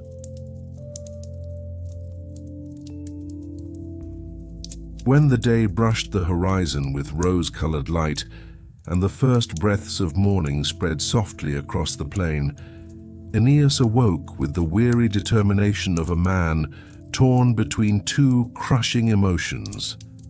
Born from the sacred royal bloodline of Troy, this hero could not savor the intoxicating sweetness of victory. Instead, his heart trembled in the long shadow of loss, caught between the cold responsibility of a commander and the vulnerable, exposed tenderness of a father who had seen too much tragedy. His first act had been to erect a grand victory monument in honor of Mars, the god of war, a structure built from the spoils taken from the ruthless Etruscan king Mezentius, a man infamous for scorning the gods themselves. Even as Aeneas carried the weight of triumph on his shoulders, he never allowed himself to forget the power of the divine or the merciless, fated rhythms of battle. The monument stood as both an offering and a warning, yet a heavier duty waited for him that day. He had to send young Pallas, the beloved protege of King Evander, the bright hope of Troy's future, on his final journey.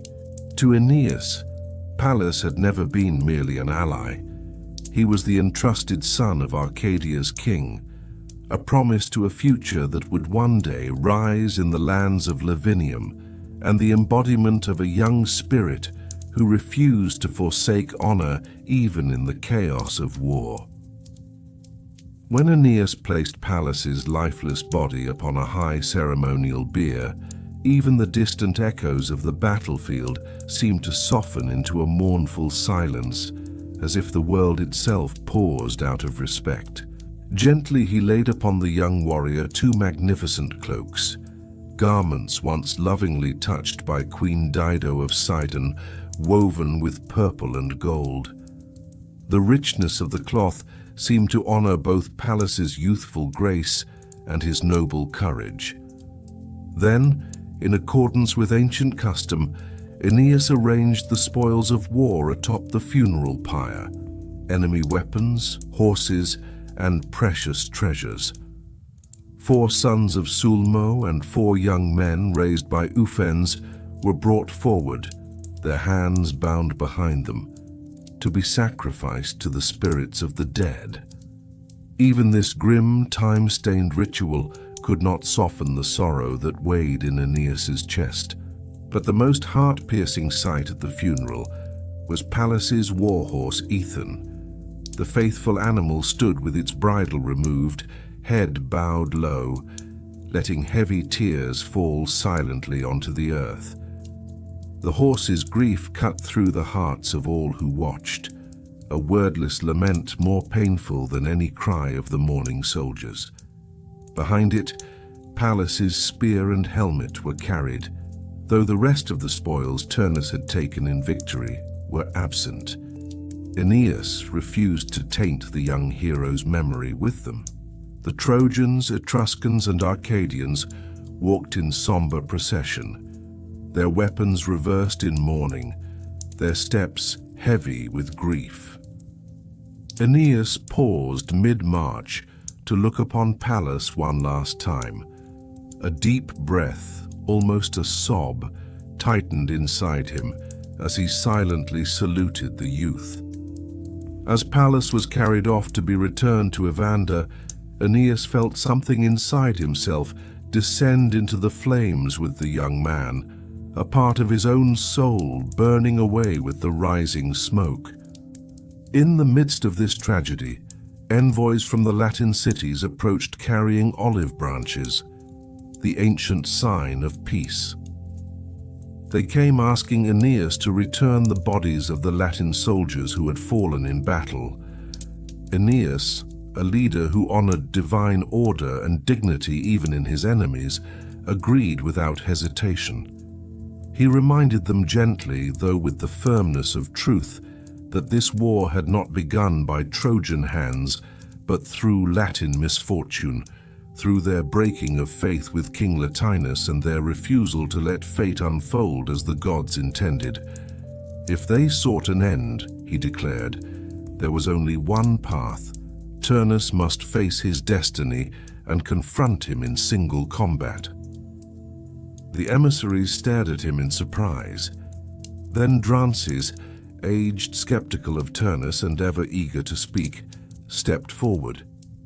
He confessed that Aeneas's justice and honor had impressed them deeply and promised to bring these words back to their king in hopes of forging peace. Soon after, a 12-day truce was proclaimed. Trojans, Latins, and Etruscans worked side by side, hewing towering pines, thick oaks, and tall firs to build immense pyres for their dead. On the morning of the 3rd day, they gathered the ashes with reverence and buried the remains with solemn rites. Yet in the heart of Latium, inside the grand palace of King Latinus, grief hung heavier than anywhere else. Women beat their chests in anguish, brides tore at their hair, and children watched in confused silence, unable to understand the hollow spaces left by fallen fathers. All cursed the anger and ambition of Turnus, unable to accept that such a devastation had erupted over a marriage. During these tearful days, the Latin council convened. There Drances, who had long harbored resentment toward Turnus, fueled the gathering with his bitter words. Born of a noble line but known more for his sharp tongue than for battlefield courage, Drances rose in Latinus' presence. He accused Turnus of dragging Latium into ruin out of pride and reckless arrogance, sending countless sons to their deaths against an enemy he himself could not defeat. He reminded the council of Turnus' rash assault on the Trojan camp and his shameful retreat, his inability to face Aeneas' power, and the madness of igniting a war over a bride. Every word Drances spoke was a blade meant to cut Turnus' pride to pieces. Turnus, however, was no ordinary warrior. He was the fiercest champion in Latium, descended from Pilumnus, bound to uphold the honor of his homeland. His fury surged as he listened. Mocking Drances' cowardice, Turnus demanded to know why he should surrender while he still possessed strength, while the cities and peoples of Latium still stood behind him. He reminded them that although Diomedes of Aetolia had refused to join the fight, Messapus, Tolumnius, and the Volscian armies remained loyal. Above all, he declared that Camilla, the swift, formidable maiden warrior of the Volscians, would lead the cavalry. If Latium's fate was truly to be decided by a duel, he said, then facing Aeneas in battle would be an honorable end. Turnus ended the argument abruptly, for he sensed war pressing upon them again. Aeneas' forces were advancing. The time for words was over. Meanwhile, Camilla, Latium's most astonishing female warrior, was assembling her troops. The young and fearless leader of the Volscians, cherished by Diana herself, had been touched by destiny since infancy. Her father Metabus, once king of Privernum, had fled from an uprising with Camilla in his arms. When a raging river blocked his path, he tied the baby to a spear, prayed to Diana, and hurled the spear across the waters. From that moment on, Camilla was raised among shepherds, fed not merely with milk but with the discipline of the bow. Her father forged her into a warrior as swift as lightning. Under Diana's protection, Camilla rejected marriage and earthly attachments, devoting herself only to the purity of battle. Her loyalty to Turnus was unwavering. Fighting beside him was an honor she cherished. While Turnus tried to ambush Aeneas in the forested hills, Camilla led the cavalry across the open plains. High above, Diana watched the young maiden with sorrow, calling upon her attendant Opis. She revealed that Camilla would soon die, though her killer would pay an equal price. Heavy was the grief of a goddess who saw a pure soul caught in the cruel gears of fate. When battle erupted, Camilla moved like the wind itself, so light that the grain beneath her feet hardly bent. Her purple cloak streamed behind her, and her sword flashed like a shard of sunlight slicing through air. Men and women alike watched in awe. She darted across the battlefield like a phantom, striking down her enemies with a single, graceful motion. But fate delights in shrouding even the brightest moments of heroism in shadow. Aruns, a cunning warrior, stalked Camilla from afar, waiting for the single moment her guard might falter. That moment came when Camilla's eyes fixed upon Chloreus, a priest of Cybele adorned in striking, gleaming armor. Drawn by the beauty of those sacred metals, she sought to claim them as spoils. And in that instant, destiny seized her. Aruns prayed to Apollo and cast his spear. The god granted only half the prayer. Camilla would fall, but Aruns would not escape retribution. The spear sliced through the air with a shrill whisper and struck Camilla in the chest. She staggered, took several weak steps, then collapsed. Her companions rushed to catch her, but the wound had already claimed her life. With her last breath, she entrusted a message to her loyal attendant Acca. Turnus must take her place in the fight and not allow Latium to fall into Trojan hands. The death of the brave maiden echoed across the battlefield like a broken cry. Opis, seeing her beloved charge dead, descended from the heavens in grief and fury. From atop a burial mound, she drew her bow, aimed, and struck Aruns through the heart. He fell, and not a soul mourned him.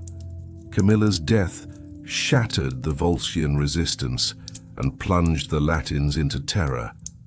Mothers wailed from watchtowers, young girls cried out from doorways, clutching useless weapons, their voices trembling in despair. The Volscian line collapsed, the Rutulians retreated in panic. At that same moment, Turnus, having received the devastating news from Acca, burst from his ambush, blazing with rage. But Aeneas had already descended from the mountain pass, leading his troops toward the city walls. Night had fallen, casting its dark veil over the land. The final duel between the two great leaders loomed near, yet fate would delay their clash for one more day. Thus ended a day thick with grief, valor, and the unrelenting footsteps of destiny across the soil of Latium. Camilla's tragic fall brought not only mourning, but also the unmistakable omen of a storm drawing near. For neither the Trojans nor the Latins could turn back now. Fate had begun its slow, unstoppable march toward the great battle where Aeneas and Turnus would at last collide. The day that would finally seal Aeneas's destiny had at last arrived. The lands of Italy waited in an almost trembling silence, the damp grass beneath his feet quivering as if it, too, sensed that the great duel was drawing near. The Latin forces were exhausted beyond repair, scattered ranks, shattered hope, and a people crushed under the unbearable weight of war. And now all blame had fallen on Turnus. Turnus, the young and fierce warrior of Rutulia, carried the fury of battle and the despair of an entire nation upon his shoulders like a suffocating burden. He was Daunus' son, the final proud heir of a sacred lineage entrusted by Metiscus. He knew that fate was cornering him, leaving him no room to escape. With his mind filled with darkness and his heart caught between rage and shame, he wandered alone through the war-scarred plains. He could not ignore his people's anger, nor could he silence the crushing pressure of the end that was closing in on him. Fate was approaching, one of those moments when even the gods step aside and simply watch. Turnus' spirit had transformed into that of a trapped lion. Like a beast hounded endlessly by Libyan shepherds, he retreated only to whirl back with renewed fury each time another spear struck his hide. His eyes burned not merely with the instinct to survive, but with the desperate need to confront destiny itself. Fueled by that fire, he went to see King Latinus. Latinus, the wise ruler of Latium, had tried from the very beginning to act with reason. Yet he too was suffocating beneath the pressure of his people and the haunting insistence of Queen Amata. When Turnus approached, Latinus's face reflected a mixture of affection and fear. Love for the young warrior, fear of what fate demanded. Turnus's intention was clear. This war could no longer be fought by two nations. It must be decided by two men. Life or death, victory or ruin. Everything had to rest on a single duel between him and Aeneas. When Latinus heard this, sorrow washed over him. and fear followed close behind. Turnus was not only the pride of his people, he was also Queen Amata's last hope, the strongest warrior of their nation. To send him into a duel stained with so much blood felt like tearing out his own heart. Besides, the omens had long pointed toward Lavinia's destiny being tied to the Trojan line, yet nothing he said could soften Turnus's resolve. The king's words only sharpened the young warrior's fire. His mind held only two things: his people whom he loved like family, and the future crumbling before his eyes. At that moment, the ancient conflict between the gods resurfaced. Venus, Aeneas's divine mother, and Juno, sworn enemy of the Trojans, had shaped every turn of this story. Juno's fury burned with the prophecy that the Trojan line would one day give birth to a nation greater than Carthage. She had resisted Aeneas's destiny for as long as possible, and Turnus's acceptance of the duel now became her final chance to intervene. Even so, Aeneas felt his fate rising within him like a tide he could not stand against. As the son of Anchises, he carried the weight of his father's legacy and the unmistakable signs of the gods. He prepared for the duel with solemn determination. His star-patterned shield gleamed at the sacred gathering place, his celestial armor reflecting sunlight like a burst of flame. His son, young Ascanius, future bearer of the Trojan line, stood at his side. Sacrificial animals were brought to the altars: a piglet, bound sheep. These offerings called upon divine justice. Aeneas spoke with calm authority before the gods, asking that destiny grant a fair end to both nations. If Turnus won, the Trojans would depart and abandon their hopes of settling in Latium.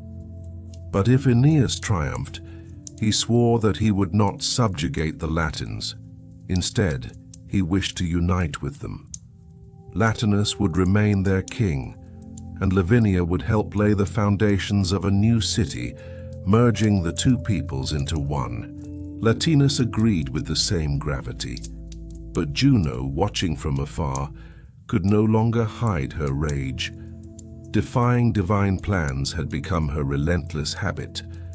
Realizing she could not save Turnus outright, she chose to sabotage the duel instead. She summoned Juturna, Turnus's immortal sister, a nymph who loved her brother beyond reason. Juno ordered Juturna to disrupt the ceremony. With divine power burning in her veins, the nymph stepped forward and planted false signs among the warriors. Tolumnius, a so-called seer among the Rutulians, misinterpreted a heavenly omen, a great eagle snatching a swan, and reignited the war with a reckless spear throw.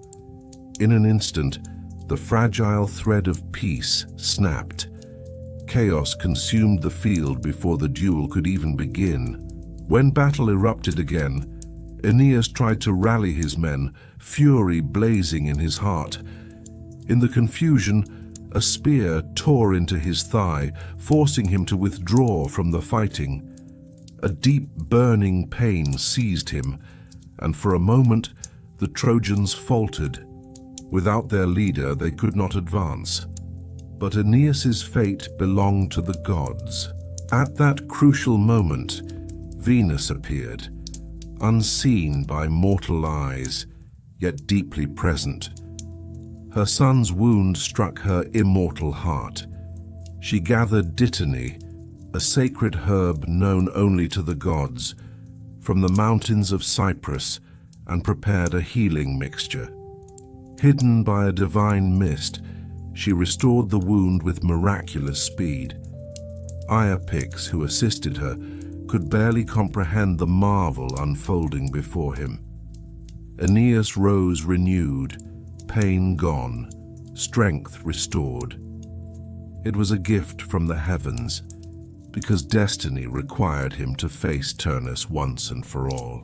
When Aeneas returned to the battlefield, the ground itself seemed to tremble. But Juturna continued her desperate tricks to protect her brother, disguising herself as Metiscus, Turnus's charioteer, and constantly steering him away from Aeneas. The long-awaited confrontation was delayed again and again, and the field drowned in bloodshed. Meanwhile, tragedy spread within the Latin city.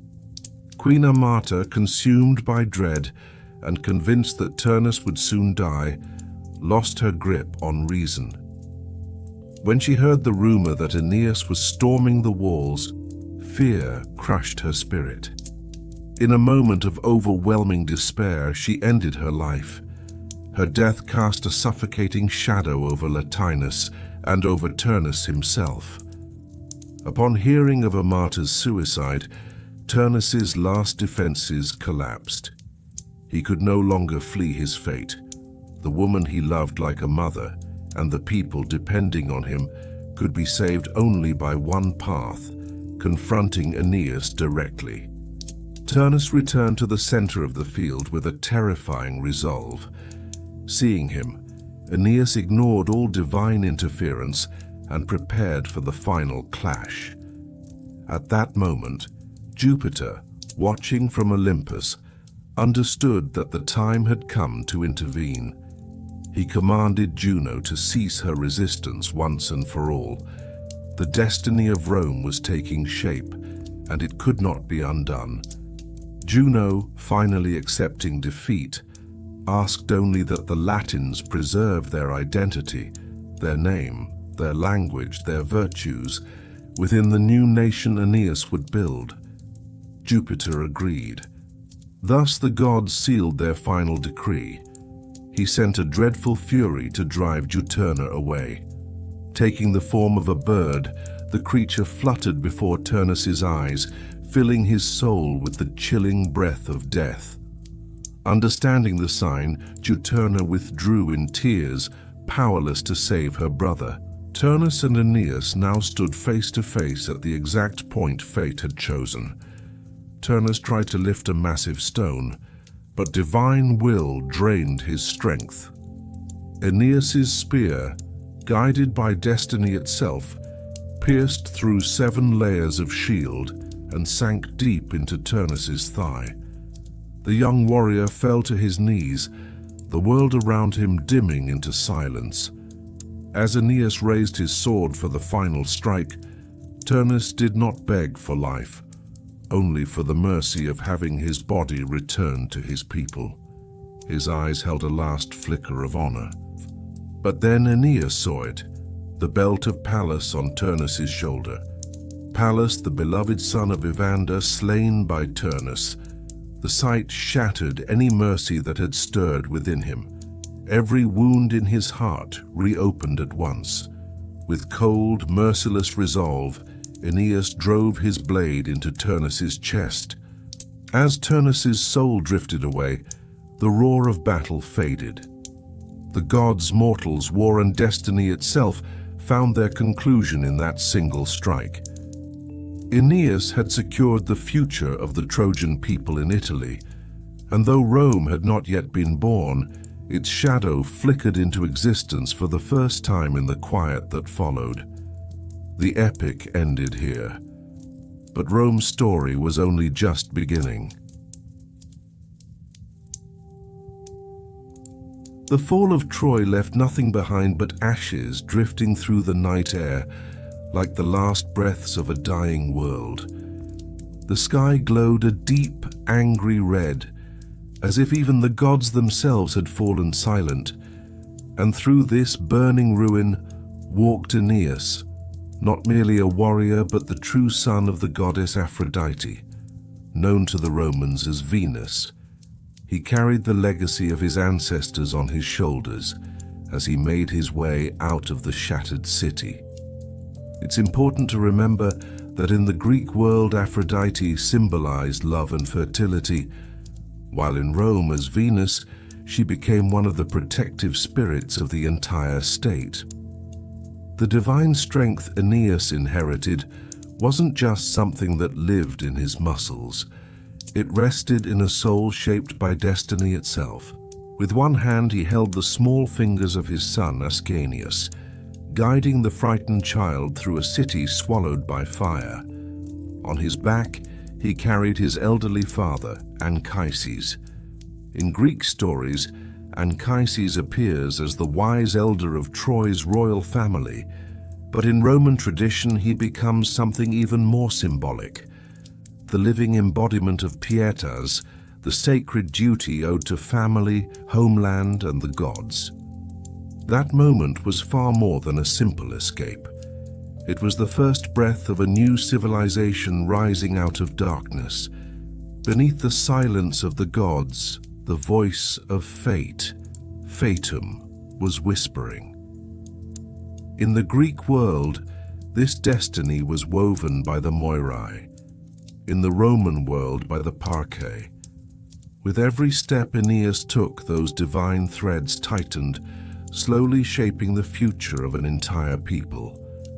When the ships departed from the ruined coast of Troy, they appeared to be nothing more than the fragile hopes of a displaced nation. But in the symbolic language of the ancient world, that journey meant far more. The Greeks told such stories through the figure of an oikist, the founder of a colony. The Romans, however, elevated Aeneas's voyage into the sacred origin story of their own state. As his ships moved across the deep blue Mediterranean, the gods were anything but idle. Juno, the Roman counterpart of Hera, held an undying hatred toward anything Trojan and sent violent storms to scatter them whenever she had the chance. And here another cultural contrast reveals itself. In Greek mythology, Hera is portrayed as a jealous and vengeful wife, but in Roman belief, Juno becomes the solemn guardian of family, community, and the state itself. The same goddess carried two very different identities, and this transformation shows just how fluid religion could be in the ancient world. When Aeneas was hurled onto the shores of Carthage, he encountered Dido, a queen who had no roots in Greek mythology at all. She was instead drawn from the real historical traditions of North Africa. That is precisely why the tragic tension between Aeneas's God-ordained destiny and Dido's very human desires is so powerful. When Jupiter, Zeus in Greek, sent Mercury, Hermes, down from the heavens to remind Aeneas of his mission, their cultural differences also came into view. Zeus in Greek stories is emotional, unpredictable, sometimes flawed. Jupiter in Roman thought, however, represents the principles of law, cosmic order, and the authority that shapes nations. Aeneas had no choice but to obey. It wasn't merely a command from a god, it was the mythological foundation of a future state. By the time Aeneas reached the coast of Italy, he was no longer a refugee. He had become what Theseus or Heracles, Hercules to the Romans, were in Greek tradition, a founding hero. The alliances and battles he fought with the Italian kingdoms formed the earliest symbolic backbone of Rome's multicultural identity. King Latinus, ruler of the native Italic tribes, offered Aeneas his daughter Lavinia, joining Trojan bloodlines with the ancient peoples of Italy. From that moment on, the Romans claimed their lineage from two sources at once, the divine line of Venus and the earthly line of the native Latin kings. Turnus, the fierce warrior who opposed Aeneas, was not modeled on the great Greek heroes of old, but on the proud war traditions of the early Italic tribes. He stood not for divine decree, but for the honor of human resistance. His sister Juturna, a spirit of local waters, represents another kind of transformation, one of the many native Italian deities reshaped under Greek influence into a more formal, mythological figure. Her evolution is a perfect window into how ancient beliefs blended and changed over centuries. As the final battles drew near, even the arguments between the gods reflected the subtle differences between Greek and Roman thought. The clash between Juno and Jupiter may remind readers of the quarrels between Hera and Zeus, but Virgil frames it within a uniquely Roman moral vision. Rome would inherit the culture of Troy, but would forge a new identity, a new language, and a new destiny. This was the earliest philosophical declaration of what would later become a vast multicultural empire. And as Rome rose, the legacy of Aeneas began to echo not only through myth, but through real history. The entire Roman pantheon was adapted from the Greek one, reshaped to meet the needs of a society focused on law, citizenship, and political order. Mars replaced the chaotic fury of Ares and became the disciplined guardian of the Roman army. Athena's wisdom was transformed into the statecraft of Minerva. Zeus's sky-thundering power became Jupiter's embodiment of law and governance. This merging of mythologies explains why the story of Aeneas has been so influential in the cultural and political memory of Europe. Rome's legal system, born from the rationality of Greek thought combined with Roman practicality, absorbed Aeneas's ideal of creating order from chaos. The Latin language, rooted in Rome's expansion, became the invisible backbone of Europe's intellectual history. And at the crossroads of these traditions stands Virgil's AENEID, the literary bridge connecting Greek mythological wisdom with Roman political philosophy. Aeneas represents the Roman virtue of pietas, devotion to the gods, loyalty to family, and a profound sense of public duty. This is what separates him from Greek heroes. Odysseus is defined by cunning, Achilles by wrath, but Aeneas is shaped by self-sacrifice, by the willingness to set aside his own desires for the future of his people. Europe's later ideas about leadership, especially the belief that personal ambition must sometimes bow before national responsibility, draw directly from this ideal.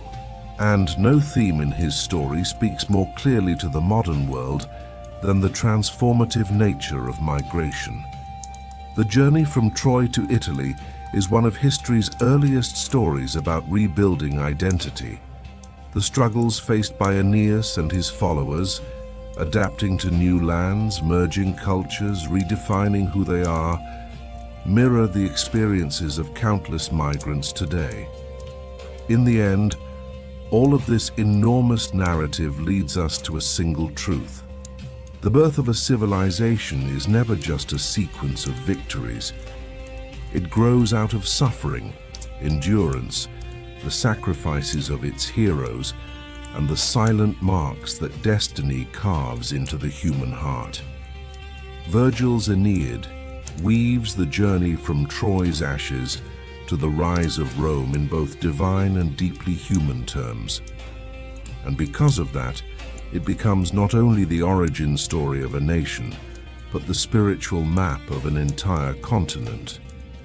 Aeneas's story is the birth story of Europe itself, and the torch he carried has never gone out, even after thousands of years. I hope this epic has been a beautiful story to close your day. I look forward to your thoughts and requests. Don't forget to follow my channel. Love.